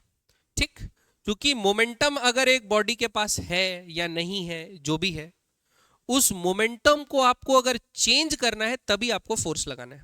अगर जो मोमेंटम है वो मेंटेन रहे तो उसके लिए आपको कोई फोर्स लगाने की जरूरत नहीं है। क्या कोई जरूरत नहीं है? तो मोमेंटम को अगर आपको चेंज करना है तभी आपको फोर्स लगाना पड़ता है। तो ये बोलता है लॉ कि जितना बड़ा मोमेंटम चेंज होगा ना, जितना बड़ा मोमेंटम चेंज होगा उतना बड़ा क्या होगा? फोर्स। क्लियर बात? ऑब्जेक्ट का मोमेंटम जितना ज्यादा होगा उतना ज्यादा क्या होगा? फोर्स। ठीक, उतना बड़ा फोर्स आपको लगाना पड़ेगा। और दूसरा चीज, टाइम, जितने टाइम में आप वो मोमेंटम चेंज कर रहे हो उस पे भी फोर्स क्या होगा? डिपेंड करेगा। अगर आप क्या कर रहे हो, एकदम कम टाइम में मोमेंटम को चेंज करना चाहते हो, कम टाइम में मोमेंटम को चेंज करना चाहते हो, तो फोर्स क्या लगाना पड़ेगा आपको? ज्यादा। ठीक, कम टाइम में मोमेंटम चेंज करना चाहते हो तो फोर्स क्या लगाना पड़ेगा बच्चों? ज्यादा। और अगर आप मोमेंटम चेंज तो कर रहे हो, लेकिन जितना मोमेंटम चेंज कर रहे हो उसके लिए समय आप ज्यादा ले रहे हो, तो आपको फोर्स क्या लगाना पड़ेगा? कम। क्लियर है? जैसे कि ऐसा सोच सकते हैं, एक स्पोर्ट्स कार होती है बच्चों, वो 0 से 100 किलोमीटर पर आवर जाती है। 0 से 100 किलोमीटर पर आवर जाती है 3 सेकंड में, 2 सेकंड में, ऐसे पे। पता नहीं, मैं स्पोर्ट्स कार एंथुजियास्ट तो हूं नहीं, है ना। ठीक है, और अपनी जो नॉर्मल कार होती है बच्चों, जो यूज करते हैं हम लोग, तो उसको धक्का दे, सॉरी, तो वो 0 से क्या जाती है 40 किलोमीटर पर जाती है, कितने में, 5 सेकंड में, जाती भी नहीं है कभी कभी तो, है ना। तो 0 से 40 सपोज गई 5 सेकंड में, कुछ कम बोल दिया, हाँ ठीक है 5 सेकंड में गई, क्लियर बात। और सपोज 100 ही ले लेते हैं, 0 से 100 जा रही है 10 सेकंड में, ऐसा ले लेते हैं 0 से 100, क्योंकि सेम मोमेंटम चेंज लेते हैं ना। तो सपोज दोनों का मास भी सेम है, दोनों का मास भी क्या है, सेम है। तो बताओ इसका मोमेंटम 0 से 100 m चेंज किया मैं, इसका मोमेंटम 0 से 100 m चेंज किया मैं, चेंज किया मोमेंटम। तो मोमेंटम चेंज तो दोनों में सेम है, मोमेंटम चेंज दोनों में सेम है, लेकिन ये वाला मोमेंटम चेंज मात्र 3 सेकंड में हो रहा है, ये वाला मोमेंटम चेंज 10 सेकंड में हो रहा है। तो मैं क्या बोलूंगा, जो फोर्स इंजन लगा रहा है इसके केस में, उसका जो फोर्स है वो ज्यादा है, और ये जो फोर्स लग रहा है, इसका फोर्स जो दे रहा है वो इंजन कम दे रहा है।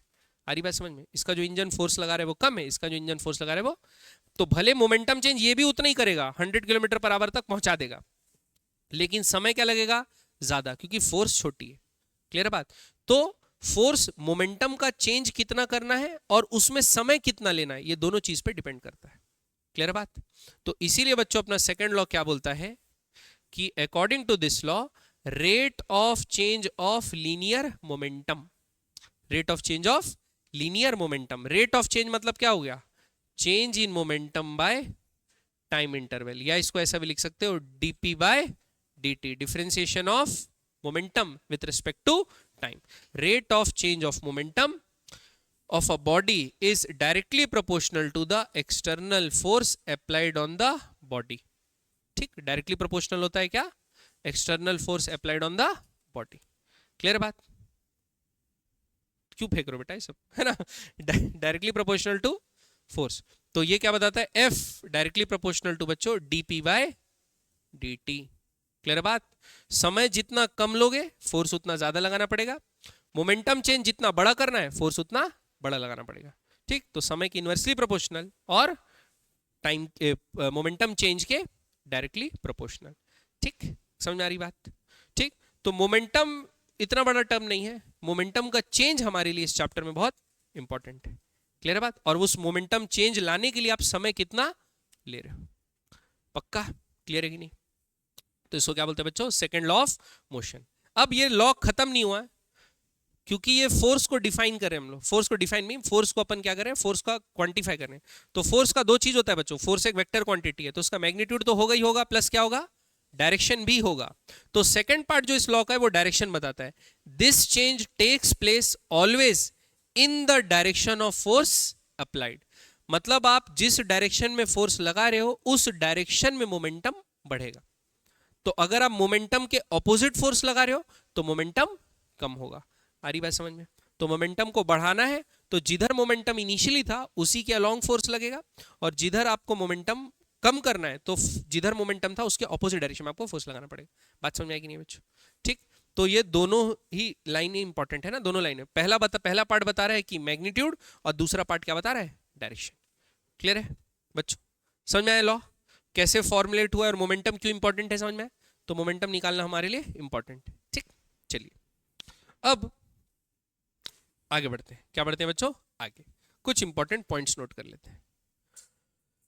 अगर f का वैल्यू 0 है, f का वैल्यू क्या 0 है बच्चों, 0 है, तो ऐसा लिख सकते हैं, देखो f बराबर अभी क्या लिखे, प्रोपोर्शनल तो लिखे, अभी तो इक्वल नहीं लिखे, dp बाय dt, ऐसे ही होगा। तो प्रोपोर्शनल साइन हटाने के लिए क्या लगाना पड़ता है बच्चों, कांस्टेंट। तो बाय एक्सपेरिमेंट ये पता चला है कि कांस्टेंट का वैल्यू यहां पर क्या होता है, 1, तो कांस्टेंट लगाने का जरूरत नहीं, ठीक। कांस्टेंट जो होता है 1 होता है, तो लगाने की जरूरत नहीं है। तो f बराबर क्या गया बच्चों, dp बाय dt, ठीक। अब अगर सपोज आपका f 0 है तो बच्चों dp बाय dt क्या होगा, 0। बताओ टाइम के रेस्पेक्ट में कौन सी चीज कांस्टेंट है, जब, क्योंकि उसका क्या बोल रहा हूं मैं, किस चीज का डिफरेंशिएशन किसी चीज के रेस्पेक्ट में 0 आता है, जब वो चीज क्या हो, कांस्टेंट हो। भाई अभी जो मोमेंटम है वो टाइम के हिसाब से चेंज नहीं हो रहा होगा, इसलिए तो मोमेंटम का डिफरेंशिएशन करें टाइम के रेस्पेक्ट में तो क्या रहा है, 0। क्लियर बात। इसका मतलब dp 0 है, चेंज इन मोमेंटम क्या है, 0। इसका मतलब इनिशियल मोमेंटम बराबर होगा फाइनल मोमेंटम के। अब सपोज मैं एक ही ऑब्जेक्ट की बात कर रहा हूं और उसका मास चेंज नहीं हो रहा, हो सकता है मास भी चेंज हो, वेरिएबल मास प्रॉब्लम भी पढ़ेंगे आगे, थ्रस्ट फोर्स आगे पढ़ेंगे। तो इनिशियल मोमेंटम क्या होगा, m इंटू इनिशियल वेलोसिटी, और फाइनल मोमेंटम क्या होगा, m into final velocity. mm cut गया, u बराबर क्या आया बच्चों, v, u बराबर आया v। मतलब अगर फोर्स जीरो लग रहा है, एक्सटर्नल फोर्स क्या है जीरो, तो ऑब्जेक्ट जिस कांस्टेंट वेलोसिटी से मोशन कर रहा है उसी कांस्टेंट वेलोसिटी से वो मोशन करेगा। अब मान के चलो इनिशियली वो रेस्ट पे रहता तो v भी क्या रहता, जीरो। तो बताओ ये फर्स्ट लॉ के अकॉर्डेंस में है कि नहीं, क्या है फर्स्ट लॉ के अकॉर्डेंस में है सेकंड लॉ। ठीक, तो क्या बोलता है, सेकंड लॉ गिव्स एक्सीलरेशन बराबर जीरो। भाई वेलोसिटी चेंज नहीं हो रहा मतलब एक्सीलरेशन क्या है, जीरो। तो क्या बता रहा है, therefore it is consistent with first law. First law यही बोलता है कि अगर यूनिफॉर्म मोशन हो रहा है, यूनिफॉर्म मोशन मतलब वेलोसिटी कांस्टेंट है, यूनिफॉर्म मोशन हो रहा है कांस्टेंट वेलोसिटी है, मतलब एक्सटर्नल फोर्स लग नहीं रहा। ठीक है, बात समझ में आई। दूसरा, second law motion is a vector law. Vector law है बच्चों, डायरेक्शन भी बताता है। तो क्या बता रहा है, it means what ever be the direction of instantaneous velocity of particle, if any net external force is acting on it, this force will change only that component of the velocity which is in the direction of force। मतलब x direction का force horizontal component of velocity को change करेगा, x component, y direction force y component, z direction of force z component को change करेगा। Independence of motion पढ़े थे, तो यहां पर फोर्स भी उसी डायरेक्शन के मोमेंटम को चेंज करेगा जिस डायरेक्शन में ऑब्जेक्ट का वेलोसिटी का कंपोनेंट। आ रही बात समझ में। जैसे कि मैं बोला आपको इस पत्थर को जमीन से ऊपर उठाना है, m मास का पत्थर है, इसको जमीन से ऊपर उठाना है, और मैं इसमें दो धागे बांध दिया ऐसे और ऐसे, मैं बोले धागा पकड़ के इसको उठाओ, और मैं बोला फोर्स आप लोग वर्टिकल नहीं लगाएंगे सिर्फ हॉरिजॉन्टल लगाएंगे, उठेगा कभी? इसको पकड़ के कितना भी खींच लो, इसको पकड़ के खींच लो, ये इधर खींच रहा है, ये इधर खींच रहा है, ये जमीन से उठेगा नहीं, ये जमीन से उठेगा नहीं। अब कई बच्चों लोग के दिमाग में क्या आएगा, हम लोग कपड़ा सुखाते हैं तो कपड़ा ऐसा हो जाता है, तार में कपड़ा सुखाते हैं तो कपड़ा क्या हो जाता है, ऐसा लटक जाता है, फिर तार को हॉरिजॉन्टल खींचते हैं तो तार तो सीधा हो जाता है। वर्टिकल मोशन तो लग रहा होगा, ऐसा नहीं है भाई। तार जब मुड़ा हुआ है तो आप फोर्स क्या लगा रहे हैं, ऐसा लगा रहे हैं ना। तार मुड़ा हुआ है तो फोर्स आप कैसे लगा रहे हैं, तार के अलोंग लगा रहे हैं। क्या लगा रहे हैं बच्चों, तार के अलोंग। तो एक कंपोनेंट इधर लग रहा है, एक कंपोनेंट ऊपर लग रहा है, ठीक। लेकिन तार जब सीधा हो जाएगा तो आप फोर्स तो तार के अलोंग लगा रहे हैं ना। अब ये क्या तार ऐसा हो जाएगा, नहीं ना। आ रही बात समझ में। तो हॉरिजॉन्टल फोर्स से हॉरिजॉन्टल वेलोसिटी में फर्क पड़ेगा, वर्टिकल फोर्स से वर्टिकल वेलोसिटी में फर्क पड़ेगा, और जेड कंपोनेंट वाली फोर्स से जेड कंपोनेंट में फर्क पड़ेगा। ठीक है, एक्स का वाई में कोई फर्क नहीं, वाई का जेड में कोई फर्क नहीं। आ रही बात समझ में, ठीक। पक्का नहीं समझ रहे हो प्रज्ञान, तो इतना गुस्से से क्यों देख रहे हो, समझ में आया बात। चलिए अगला, स्ट्रिक्टली स्पीकिंग, ठीक है, this law applies to particle that is point masses only, यानी एक रिजिड बॉडी के लिए एप्लीकेबल नहीं है। किसके लिए एप्लीकेबल है बच्चों, किसके लिए, पॉइंट मासेस के लिए, ठीक, पॉइंट मासेस के लिए, पॉइंट मासेस के लिए एप्लीकेबल है। However, with introduction of concept of center of mass, this law can now be applied to the extended bodies also। तो हम लोग बॉडी का जब सेंटर ऑफ मास पढ़ेंगे आगे चैप्टर में पढ़ने वाले बच्चों, तो पूरे बॉडी का मास एक ही पॉइंट पे कंसंट्रेटेड मानेंगे। तो हम लोग ऐसा प्रिटेंड करेंगे कि जितने भी फोर्स लग रहे हैं उसी पॉइंट पे लगते, तो वो मोशन कैसा करता। तो सेंटर ऑफ मास वही मोशन करेगा जो एक पॉइंट मास करता। तो वो सब बात का कॉन्सेप्ट है, अभी का नहीं है, ठीक। बाकी हमारा अभी जो भी बॉडी होगा ना, भले रिजिड नहीं हो, भले हमारा बॉडी वो हो, बड़ा हो, पॉइंट मास ना हो, बड़ा हो, जैसे एक m मास का ब्लॉक ही बोल देगा, लेकिन अगर ये मूव कर रहा है तो इसका हर पॉइंट एक साथ मूव कर रहा है कि नहीं कर रहा है। ऐसा थोड़ी हो रहा है कि एक पॉइंट का वेलोसिटी इधर, एक पॉइंट का वेलोसिटी इधर है, एक गोल गोल थोड़ी घूम रहा है, रोटेशन थोड़ी हो रहा है। तो जब तक रोटेशन नहीं हो रहा है, हर पॉइंट का मोशन जो है वो आइडेंटिकल है, ट्रांसलेटरी है। क्या है, ट्रांसलेटरी। तब तक हम लोग इसको पॉइंट मास मान के अप्लाई कर सकते हैं। क्लियर बात, ठीक। तो ये बोला है कि ये जो है पॉइंट मासेस पे एप्लीकेबल होता है, लेकिन सेंटर ऑफ मास जब हम लोग पढ़ेंगे, रिजिड बॉडी का सेंटर ऑफ मास निकालेंगे, तो भी वही इफेक्ट होगा जो एक क्या बोलते हैं एक पॉइंट मास पे होता है। ठीक है, बढ़े आगे, क्लियर। तो उसको आगे में करेंगे बच्चों, ये लिखा है you will study this in chapter of system of particles and rotation motion. तो वो बात का बात है, ठीक। अभी हमारे हर मासेस पॉइंट मासेस, ठीक है, भले वो बड़ा भी दिखेगा फिर भी क्या होगा, पॉइंट मास। ओके, चलिए बढ़े आगे बच्चों।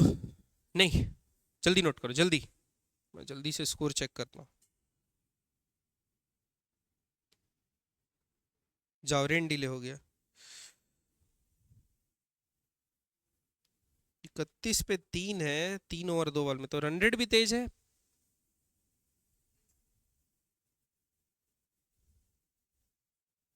तो बहुत गड़बड़ हो गया यार। अरे आजकल वो नहीं दिखाता अरे बाप रे, 5 ओवर 2 बॉल में 44 पे 3 हो गया। 72 बॉल 88 रन।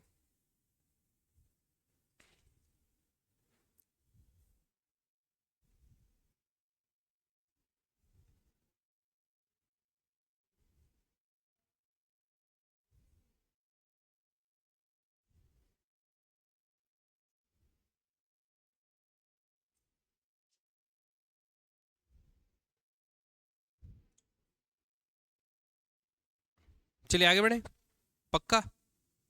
चलिए नेक्स्ट, अगला दूसरा पॉइंट है बच्चों, second law is a local law. This means that it applies to a particle at a particular instant without taking into the consideration any history of the particle और its motion.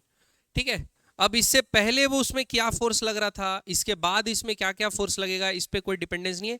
एक particular instant पे, एक particular instant पे इस वक्त जो force लग रहा है वो इसका मोमेंटम कितना चेंज करेगा, ये होता है क्या अपना लोकल लॉ। क्या होता है बच्चों, लोकल लॉ। इससे पहले क्या था, उसकी हिस्ट्री क्या थी, उस पर कोई डिपेंडेंस नहीं है। आ रही बात समझ में? इससे पहले वो अलग मोशन कर रहा था, अभी ऐसा लग रहा है, उससे कोई डिपेंडेंस नहीं है। तो क्या बोला है, it is a local law. This means that it applies to a particle at a particular instant without taking into consideration any history. वो इस पोजीशन पे कैसे आया उससे मतलब नहीं है, वो इस पोजीशन पे है और ये इस इंस्टेंट पे ये फोर्स लग रहा है, तो इसके कारण क्या होगा फ्यूचर में, बस ये हम लोग बताएंगे। ओके बच्चों, समझ में आई बात? बच्चों अगर बताओ मोमेंटम टाइम ग्राफ बने, क्या बने, मोमेंटम टाइम ग्राफ, तो डीपी बाई डी टी क्या बताएगा, स्लोप। क्या बताएगा बच्चों, स्लोप। किसी भी टी टाइम पे स्लोप बताएगा।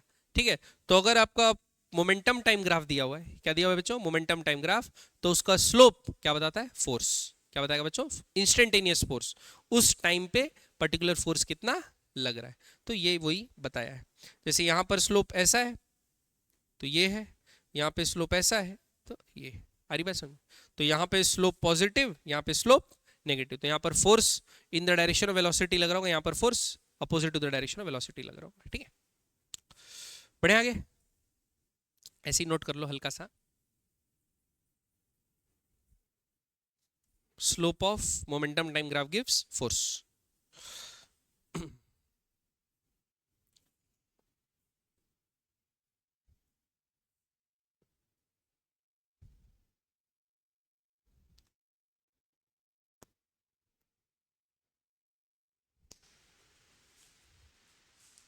बढ़े बच्चों, अगला लिखिए इम्पल्स।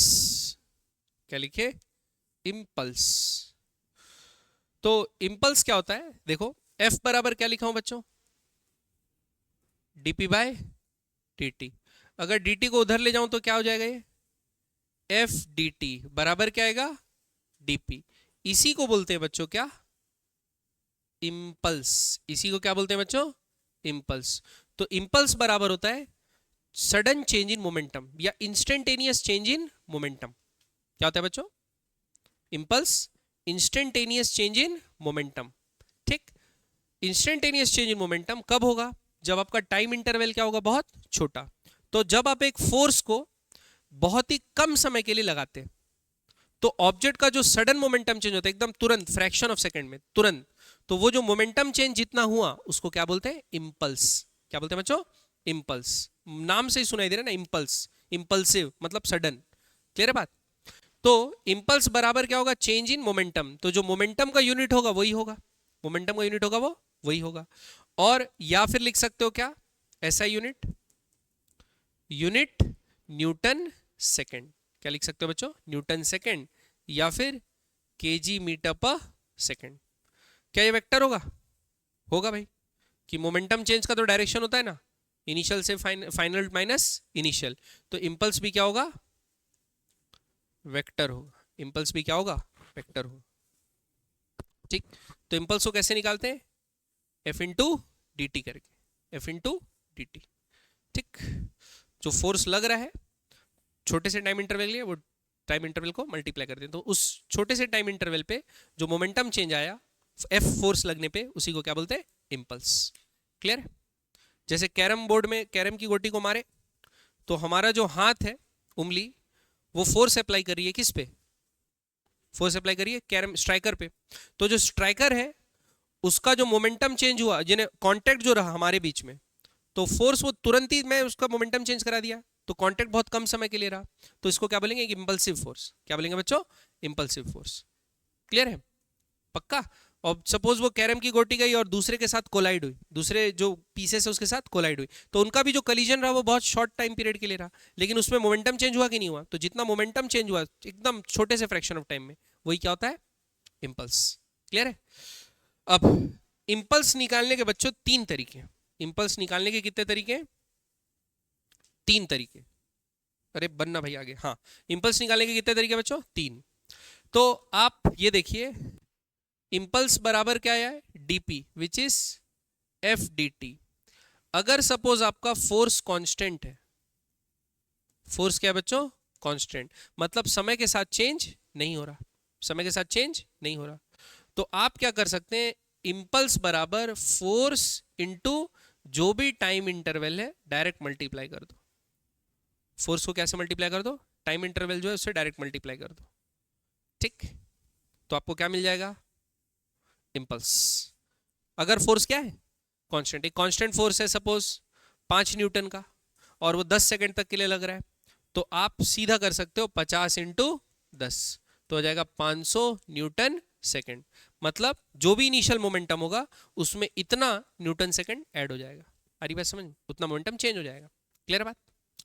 दूसरा तरीका बच्चों, अगर फोर्स फंक्शन ऑफ टाइम है, मतलब समय के साथ चेंज हो रहा है, वेरिएबल है, फोर्स क्या है बच्चों, वेरिएबल है, फंक्शन ऑफ टाइम है, वेरिएबल है, तो आप क्या करोगे, आप लिखोगे, देखो, इंपल्स बराबर integration of F D T, और फिर T1 से लेके जो T2 तक आप इंटीग्रेशन करोगे, क्योंकि फोर्स खुद टाइम का फंक्शन है बच्चों, फोर्स का वैल्यू बदल रहा है, तो फोर्स जो फंक्शन ऑफ टाइम है वो टाइम का फंक्शन यहाँ पर डालेंगे, और फिर dt के रेस्पेक्ट में उसको इंटीग्रेट करेंगे, और फिर लिमिट डालेंगे, upper limit minus lower limit, तो फिर हमको क्या मिल जाएगा, इंपल्स। क्लियर है? ये तो पहले ही पढ़ चुके हैं, जो भी चीज वेरिएबल होती है उसके एरिया अंडर ग्राफ ही निकालना पड़ता है। अच्छा, तीसरा एफ डी टी क्या होगा, अगर आपका एक ग्राफ बनाए बच्चों, ग्राफ किसके किसके बीच में, फोर्स और टाइम के बीच में, तो फोर्स और टाइम के बीच में अगर आपका ग्राफ बनाए और आप T1 से T2 तक का एरिया अंडर निकालते हैं, क्या निकालते हैं, एरिया अंडर, कैसे निकालोगे, वेरिएबल फोर्स है, area under graph, F D T का इंटीग्रेशन करोगे T1 से T2, तो आप तीसरा तरीका यह है, area under force time graph. तो जैसा भी सिचुएशन हो उस हिसाब से अपन निकालें, या तो आप एरिया अंडर से निकाल सकते हो, वेरिएबल फोर्स है तो इंटीग्रेशन करके निकाल सकते हो, और कांस्टेंट फोर्स है तो डायरेक्ट जितना टाइम इंटरवल तक फोर्स लग रहा है उस टाइम इंटरवल से उसको क्या कर दो, मल्टीप्लाई कर दो। क्लियर बात? ठीक, समझ में आया कि नहीं है? तो होगा बच्चों इंपल्स, याद रहेगा। ठीक, छोटी क्लासेस में सब पढ़े हैं इसलिए अपन जल्दी जल्दी पढ़ ले रहे हैं। हाँ, ये दोनों चीजें नहीं पढ़े थे, लेकिन फिर भी जब मैं बेसिक मैथ्स पढ़ा रहा था तो आपको बताया ही था ऐसी चीजें आएंगी। ठीक, चलिए अब एक आध सवाल देखते हैं बच्चों, क्या देखते हैं, एक आध सवाल। तो देखो, in a particular crash test a car of mass 1500 kg, mass कितना दे दिया बच्चों, 1500 kg, collides with a wall as shown in figure, the initial and final velocity of the car are इतना एंड इतना। तो बच्चों इनिशियल वेलोसिटी कितनी है, -15i, और फाइनल वेलोसिटी कितनी है, +5i मीटर पर सेकेंड। ठीक, -15i और +5i, डायरेक्शन चेंज हो रहा है कि नहीं हो रहा है, हो रहा है, ये जाते समय और ये टकराने के बाद पीछे। फिर हमको बताना है, इफ द कलीजन लास्ट 0.150 सेकेंड, कलीजन कितने देर था, टाइम इंटरवल 0.150 सेकेंड, हमको ये बताना है, find the impulse caused by the collision and average force exerted on the car. ठीक है, तो देखो इंपल्स क्या होता है बच्चों, या तो चेंज इन मोमेंटम बोल दो, या आपको पता है ना, एफ अगर टोटल टाइम इंटरवल मल्टीप्लाई करते हो एफ को कांस्टेंट रहना है, लेकिन एफ तो यहां पर कांस्टेंट ऐसा तो दिया नहीं है, वेरिएबल भी हो सकता है। तो अगर आप टोटल टाइम इंटरवल ले रहे हैं तो ऐसा भी ले सकते हैं, F average into total time. Clear है? F average into total time. अब देखो, पहले तो इंपल्स निकाल लेते हैं बच्चों। इंपल्स क्या होगा? Change in momentum. तो इनिशियल मोमेंटम क्या होगा? इनिशियल मोमेंटम, तो मोमेंटम होगा बच्चों जिस डायरेक्शन में वेलोसिटी है उसी तरफ। तो मास है 15 और ये है 15, तो कितना हो जाएगा? 1500 इंटू -15, ये होगा इनिशियल मोमेंटम। फाइनल मोमेंटम क्या होगा बच्चों? 1500 इंटू 5, 1500 इंटू 5। अब अपन क्या करेंगे? Change in momentum. Change in momentum क्या होता है? Final minus initial. तो 1500 क्या आ जाएगा? कॉमन, फाइनल था 5, फॉर्मूले का -15, तो कितना हो जाएगा ये? +15। तो कितना हो गया बच्चों? 1500 इंटू 20, 15 दूनी 30, तो कितना हो गया बच्चों? 30,000 न्यूटन सेकेंड। ये हो गया चेंज इन मोमेंटम या इंपल्स। कितना था? 3000 न्यूटन सेकेंड। बात समझ में आई? पक्का? ऊपर से तो नहीं गया? ठीक। और डायरेक्शन भी बता रहे बच्चों इंपल्स का, पॉजिटिव आया मतलब इंपल्स का डायरेक्शन किधर था? इस तरफ, पॉजिटिव एक्सिस की तरफ। पॉजिटिव आया तो पॉजिटिव एक्सिस की तरफ, क्योंकि माइनस आई मतलब नेगेटिव एक्सिस की तरफ, प्लस आई मतलब पॉजिटिव एक्सिस की तरफ। ठीक है। फिर अपन क्या निकालते हैं? Average force. तो इंपल्स बराबर क्या होता है बच्चों? Average force into time interval. तो एवरेज फोर्स आ जाएगा 30,000 बाय कितना सेकंड? 0.15 सेकंड। क्लियर बात? तो इस पे 2 0 और डाल दो, ये 15 हो जाएगा। 15 2 1 2 3 4 5, तो कितना लग रहा है बच्चों? 2 लाख न्यूटन। किस डायरेक्शन में? पॉजिटिव एक्स एक्सिस की तरफ। ठीक है। बात समझ में आई कि नहीं आई? पक्का? बना लेंगे ऐसे सवाल बेसिक डेफिनेशन के। एवरेज फोर्स बोला है तो टोटल टाइम से डायरेक्ट मल्टीप्लाई करना। ठीक है, क्लियर? नेक्स्ट, अगला सवाल क्या बोला है? आयरन बॉल ऑफ मास 50 ग्राम। तो एक बॉल है बच्चों, कितने ग्राम की? 50 ग्राम की। Falls from a height of 5 metre. कितने हाइट से गिर रही है बच्चों? 5 मीटर गिरी। फिर बोला है after colliding with horizontal surface if the time of contact is 0.02 second. Time of contact क्या है बच्चों? 0.02 second. Find the average contact force exerted on the ball by the horizontal surface. और कोलाइड होने के बाद कितने ऊपर गई बच्चों? 3.2। कोलाइड होने के बाद ऊपर गई कितने? 3.2 तक। क्लियर है? तो देखो कोलिजन कब हो रहा है? यहां जमीन पे। तो जमीन में टकराने से जस्ट पहले वेलोसिटी क्या थी ये निकालना पड़ेगा। तो जस्ट टकराने से पहले का मोमेंटम पता चलेगा, फिर जस्ट टकराने के बाद का मोमेंटम पता चलेगा। ठीक है। तो बच्चों आप पढ़े हो v बराबर क्या होता है? v इनिशियल निकालते हैं जस्ट टकराने से पहले। h हाइट से फ्री फॉल हो रहा है, क्या होता है? √2gh। पढ़े? 2 का तो वैल्यू 2 होगा, g का वैल्यू कितना होगा? 10, और h का वैल्यू 5, तो कितना आ जाएगा बच्चों? 10 मीटर पर सेकेंड। ये आ जाएगा कितना आ गया? 10 मीटर पर सेकेंड। डायरेक्शन क्या होगा? डाउनवर्ड। तो लिखते हैं बच्चों -j। डाउनवर्ड है तो क्या लिखते हैं? -j। फिर निकालते हैं फाइनल वेलोसिटी। अब बच्चों इसको टकराने के बाद फाइनल वेलोसिटी इतनी मिली होगी कि ये कितने हाइट तक गया? 3.2 हाइट तक गया। फिर से लगा सकते हैं √2gh। मैक्सिमम हाइट h पहुंच रही है तो इनिशियल वेलोसिटी कितनी थी वो भी √2gh से निकल जाएगी। तो v फाइनल क्या होगी? √2 इंटू 10 इंटू 3.2, तो कितनी होगी बच्चों? 64। तो फाइनल वेलोसिटी कितनी आएगी? 8 मीटर पर सेकेंड। ये क्या होगी? +j, क्योंकि टकराने के जस्ट बाद। ठीक है बच्चों, तो ये जमीन है, टकराने से जस्ट पहले ये 10 मीटर पर सेकेंड से नीचे जा रही थी, और टकराने के जस्ट बाद ये 8 मीटर पर सेकेंड से ऊपर जा रही है। क्लियर है बात? तो हमको क्या निकालना है? हमको ये निकालना है average force exerted. Average force exerted कैसे निकालेंगे? इंपल्स बाय टाइम इंटरवल, वही change in momentum by time या impulse bye time interval.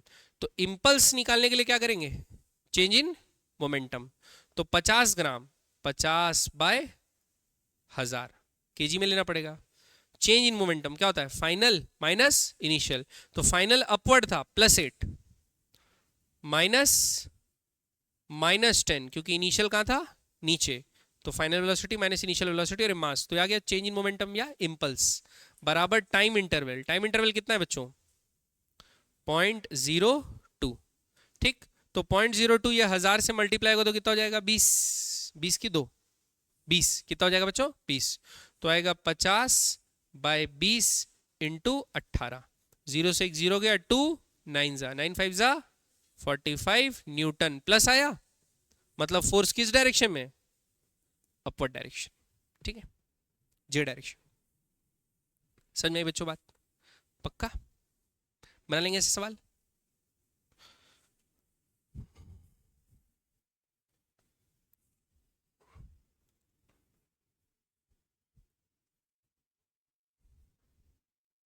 Velocity निकालने का पूरा चीज कैरी होगा ना बच्चों, जो हम लोग सीखे पिछले चैप्टर्स में, है ना, काइनेमेटिक्स सीखे ना, वो निकालना, वो काम आएगा। ठीक है, बढ़े आगे। ठीक, अगला क्या बोला है, body of mass 1 kg falls from a height of 20 metre from the ground level, what is the magnitude of total change in momentum of a body before it strikes the ground. तो release किए, क्या चीज की है बच्चों, release किए, तो speed क्या थी, 0। जस्ट टकराने से पहले स्पीड कहां होगी, डाउनवर्ड, और कितनी होगी, √2gh। तो वेलोसिटी कितनी है, 20 मीटर से 1 किलो को फेंके बच्चों, तो कितना होगा, 2 × 10 × 20 400, तो ये कितना आ जाएगा, 20 मीटर पर सेकेंड। क्या जाएगा बच्चों, 20 मीटर पर सेकेंड। तो हम लोग को पूछता है what is the magnitude of total change in momentum before it strikes the ground.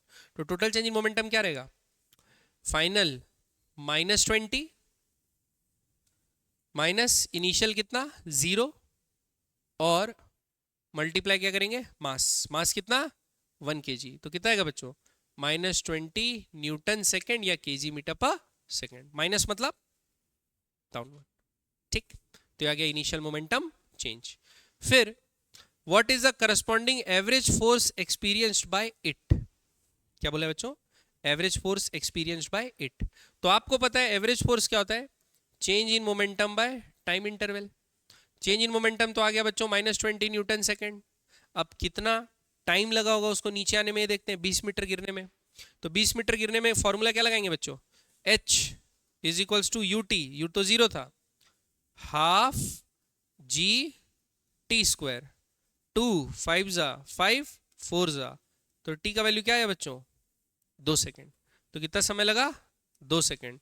तो -10 न्यूटन। कितना फोर्स लग रहा है बच्चों, -10 न्यूटन। क्योंकि फोर्स ऑफ ग्रेविटी लग रहा है ना, और वो तो कांस्टेंट है, तो एवरेज फोर्स या इंस्टेंटेनियस फोर्स सब चीज सेम होगा इस केस में। ठीक है, तो 10 न्यूटन लग रहा है डाउनवर्ड फोर्स। बात समझ में आया कि नहीं है, पक्का, ऊपर से तो नहीं गया बच्चे लोग, सूर्यांश नहीं समझ में आया, पक्का। तो मोमेंटम चेंज निकाले बच्चों, मोमेंटम चेंज वेलोसिटी निकाले, फाइनल माइनस इनिशियल किए, फाइनल माइनस इनिशियल के लिए तो आ गया momentum change bye time interval, नीचे आने में कितना समय लगा, तो क्या गया एवरेज फोर्स। ठीक है, mg के बराबर लग रहा है ना, 1 × 10, ठीक है, डाउनवर्ड। क्लियर है। तो बच्चों ये थे आपके कुछ और भी क्वेश्चन बचे हैं, शायद एक बचा है, एक नहीं, कितना बचा है,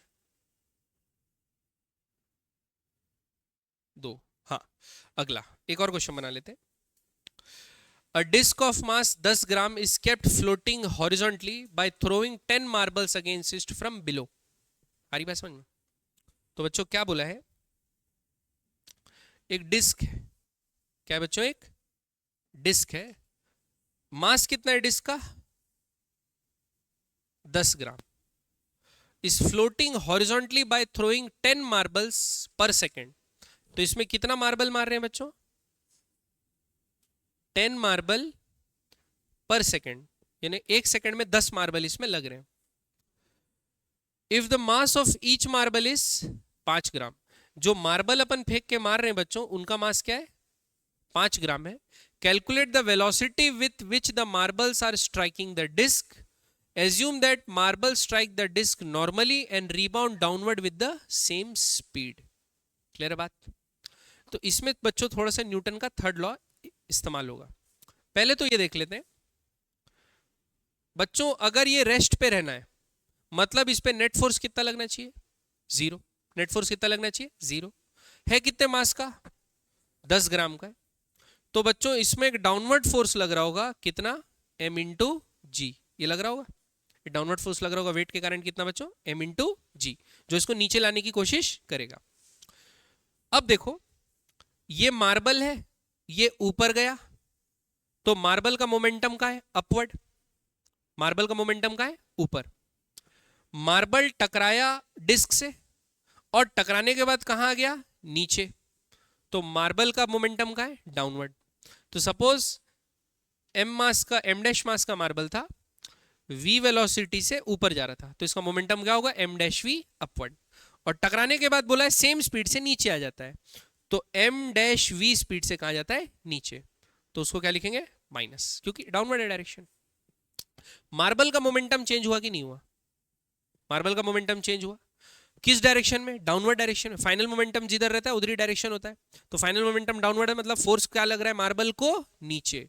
every action has its equal and opposite reaction. तो अगर मार्बल को डाउनवर्ड फोर्स लग रहा है डिस्क के कारण, क्योंकि टकराया तो डिस्क से ना, तो डिस्क इस पे फोर्स लगाया डाउनवर्ड, तो मार्बल डिस्क पे किधर फोर्स लगा रहा होगा? और दोनों इक्वल होगा कि नहीं होगा? तो अगर हम लोग ये गिन लें कि मोमेंटम चेंज जो आ रहा है मार्बल में, 10 मार्बल में पर सेकेंड, पर सेकेंड मतलब पर यूनिट टाइम हो गया, मतलब फोर्स आ जाएगा कि नहीं आ जाएगा? उस फोर्स को mg से इक्वेट कर देना है, तभी तो डिस्क हवा में लटका हुआ है। समझ में आया कि नहीं है कॉन्सेप्ट? ठीक, तो कैसे निकालते हैं? पहले निकालते हैं एक मार्बल का मोमेंटम चेंज, है ना? मोमेंटम चेंज मार्बल का, एक मार्बल का, तो क्या होगा? 2 इंटू मार्बल का मास इंटू v, जो मार्बल की स्पीड। आ रही बात समझ में? 2 इंटू मार्बल का मास, 2 क्यों लिखा हूं समझ में आया? चेंज इन मोमेंटम क्या है? फाइनल माइनस इनिशियल, तो ये दोनों ऐड हो जाएगा, minus 2m dash v। Momentum से डाउनवर्ड। आ रही बात समझ में? मैग्नीट्यूड ले रहा हूं खाली, तो कितना आया? 2m v। बात समझ में आया? अब ये तो एक मार्बल का मोमेंटम चेंज आया, अब इसमें क्या मल्टीप्लाई कर दो? Number of total momentum, total momentum change पर सेकेंड। तो 10 marble into 2 mm v by second, ये आ जाएगा बच्चों। 10 मार्बल पर सेकेंड से मल्टीप्लाई कर दिया, तो इतना मोमेंटम चेंज आ रहा है पर सेकेंड। मोमेंटम चेंज पर सेकेंड को क्या बोलते हैं? फोर्स। तो मार्बल के टकराने के कारण इतना ही फोर्स लग रहा होगा डिस्क पे भी, इसको और mg को इक्वेट कर देते हैं, तो क्या आएगा बच्चों? 20 इंटू मास ऑफ मार्बल कितना दिया है? 5 ग्राम, इंटू सपोज मार्बल की स्पीड v है पर सेकेंड, तो यहाँ 1 रहेगा, बराबर m इंटू जी। इसका मास कितना है बच्चों? 20 नहीं, कितना? 10 ग्राम दिया। डिस्क का मास क्या दिया है? 10 इंटू जी का वैल्यू कितना होता है? 10। देखो यहाँ भी ग्राम में, यहाँ भी ग्राम में, इसलिए मैं कन्वर्ट नहीं कर रहा हूँ, वही मतलब है। अब काटा पिटी कर दो, तो 10 2 जा 5 2 जा, तो v का वैल्यू कितना आ गया? 1 मीटर पर सेकेंड। क्लियर है बात? तो 1 मीटर पर सेकेंड से मार्बल टकरा रहे हैं। ठीक, समझ में आ रही बात? पक्का? आप लोग वो वाला देखे हो, वो एक पिंग पोंग बॉल को ऐसे डाल देते हैं, नीचे से पानी बहते रहता है, पिंग पोंग बॉल वहीं हवा में रहती है, तो क्या हो रही है? पानी उससे टकरा रहा होगा, पिंग पोंग बॉल से पानी टकरा रहा है, और पानी टकराने के बाद पानी का मोमेंटम चेंज हो रहा है। तो momentum change per unit time जो हो रहा होगा, पानी जितने टकरा रहे हैं, जितना मास ऑफ वाटर टकरा रहा है उसका, वो पिंग पोंग बॉल के वेट के बराबर होगा, इसलिए पिंग पोंग बॉल नहीं। आप पानी का स्पीड बढ़ाएंगे तो पिंग पोंग बॉल और ऊपर चल जाएगी। ठीक, बात समझ में आई? पक्का? क्लियर है कि नहीं? तो ये बच्चों आपका मोमेंटम का क्वेश्चन। पढ़े आगे? समझ में आया चीज? अगला, a particle is acted upon by a force for 1 second whose x component remains constant. horizontal component क्या है बच्चों? constant, but y and z component varied with time as shown in figure. बहुत अच्छी बात है। calculate the magnitude of change in momentum of particle in 1 second. तो देखो 1 second में सबसे पहले मैं लिखता हूं momentum change in x direction. X direction में फोर्स कैसी है, कांस्टेंट, तो momentum change F into time कर दूं 1 सेकेंड, तो कितना आ जाएगा 5√19 इंटू 1, इतना आ जाएगा न्यूटन सेकेंड। खत्म बात। कांस्टेंट फोर्स है तो क्या कर दिया, फोर्स इंटू टाइम। अब दूसरा बात वाई डायरेक्शन के लिए देखते हैं। तो बच्चों फोर्स टाइम ग्राफ का एरिया अंडर क्या बताता है, F D T delta P, change in momentum बताता है। तो चेंज इन मोमेंटम मतलब इसके अंडर का क्या निकालना पड़ेगा, एरिया। तो एरिया क्या होगा बच्चों, ये डेल्टा पी वाई लिखते हैं, तो कितना होगा half into base into height, तो कितना आ जाएगा 25 न्यूटन सेकेंड। फिर निकालते हैं बच्चों डेल्टा पी जेड, क्या निकालते हैं डेल्टा पी जेड, तो डेल्टा पी जेड कितना आएगा हाफ इंटू बेस इंटू 100, तो कितना आ जाएगा 50 न्यूटन सेकेंड। क्लियर बात। तो हमको चेंज करना है कि calculate the magnitude of change in momentum of particle, magnitude ये एक्स है, ये वाई है, ये जेड है, मैग्नीट्यूड कैसे निकालेंगे बच्चों, 25 इंटू 19 प्लस 25 का स्क्वायर प्लस 50 का स्क्वायर का अंडर रूट। ठीक, तो 25 इंटू 19 कितना होता है, पक्का 475, 25 का स्क्वायर और 50 का स्क्वायर 2500 का अंडर रूट, तो ये कितना आ गया बच्चों 25 और 75 100 हो गया, 100 3600 आ गया, देखो टोटल 3600 कितना आ रहा है बच्चों 3600, 3600 मतलब 60 न्यूटन सेकेंड। ये क्या आ गया बच्चों, magnitude of change in momentum. समझ में आ रही बात। फिर what angle does the impulse make with x axis, बताओ बच्चों 3 डायमेंशनल वेक्टर था, याद है एंगल कैसे निकालते थे, कोसाइन ऑफ एंगल, सब भूल गए, मुबारक हो। अरे एक वेक्टर है ए, ऐसा लिखा है एक्स आई प्लस वाई जे प्लस जेड के, ये एक्स एक्सिस से कितना एंगल बना रहे हैं, कैसे लिखते थे, तो वीडियो देखे हो बोले ना, आंख बंद करके देख रहे थे, हाँ बताओ, कॉस अल्फा बराबर x by under root x square plus y square plus z square. बच्चों directional cosine 3D vector x axis से कितना एंगल बना रहा है, वो कॉस ऑफ एंगल अल्फा क्या है, x by x square plus y square plus z square, cos beta y by under root y square plus z square plus x square, ऐसा होगा। ठीक है, तो मैग्नीट्यूड को डिवाइड करना है कंपोनेंट से, तो क्या निकलता है कोसाइन ऑफ दैट एंगल। तो बताओ कॉस अल्फा एक्स एक्सिस से पूछा है, तो एक्स कंपोनेंट कितना है 5√19 बाय 60, 5 12 जा, तो क्या आएगा √19 बाय 12, कॉस इनवर्स क्या आएगा आपका अल्फा का वैल्यू। ठीक है, समझ में आया नहीं आया, बहुत मेहनत से पढ़ रहे हो आप लोग, मेरे को लग रहा है। सुयश तेरे को भी याद नहीं, याद तो था सर, आप याद दिला दिए तो याद है, ऐसा है। अरे भाई ये पीछे पार्ट तो नहीं होता जा रहा, आगे पार्ट पीछे सा पार्ट हो गया, अब खत्म। ठीक है, प्लीज याद रखिए हर चीज, छोटी छोटी चीज। ठीक है, बढ़िया आगे पक्का। अब थर्ड लॉ है वो कल पढ़ेंगे नेक्स्ट क्लास में। यहाँ तक समझ में आया कि नहीं आप लोगों को बच्चों। ठीक, अब जो यूडियोमेट्री पढ़ाया था उसके डाउट जो है वो पूछ लो, उसको खत्म करते हैं।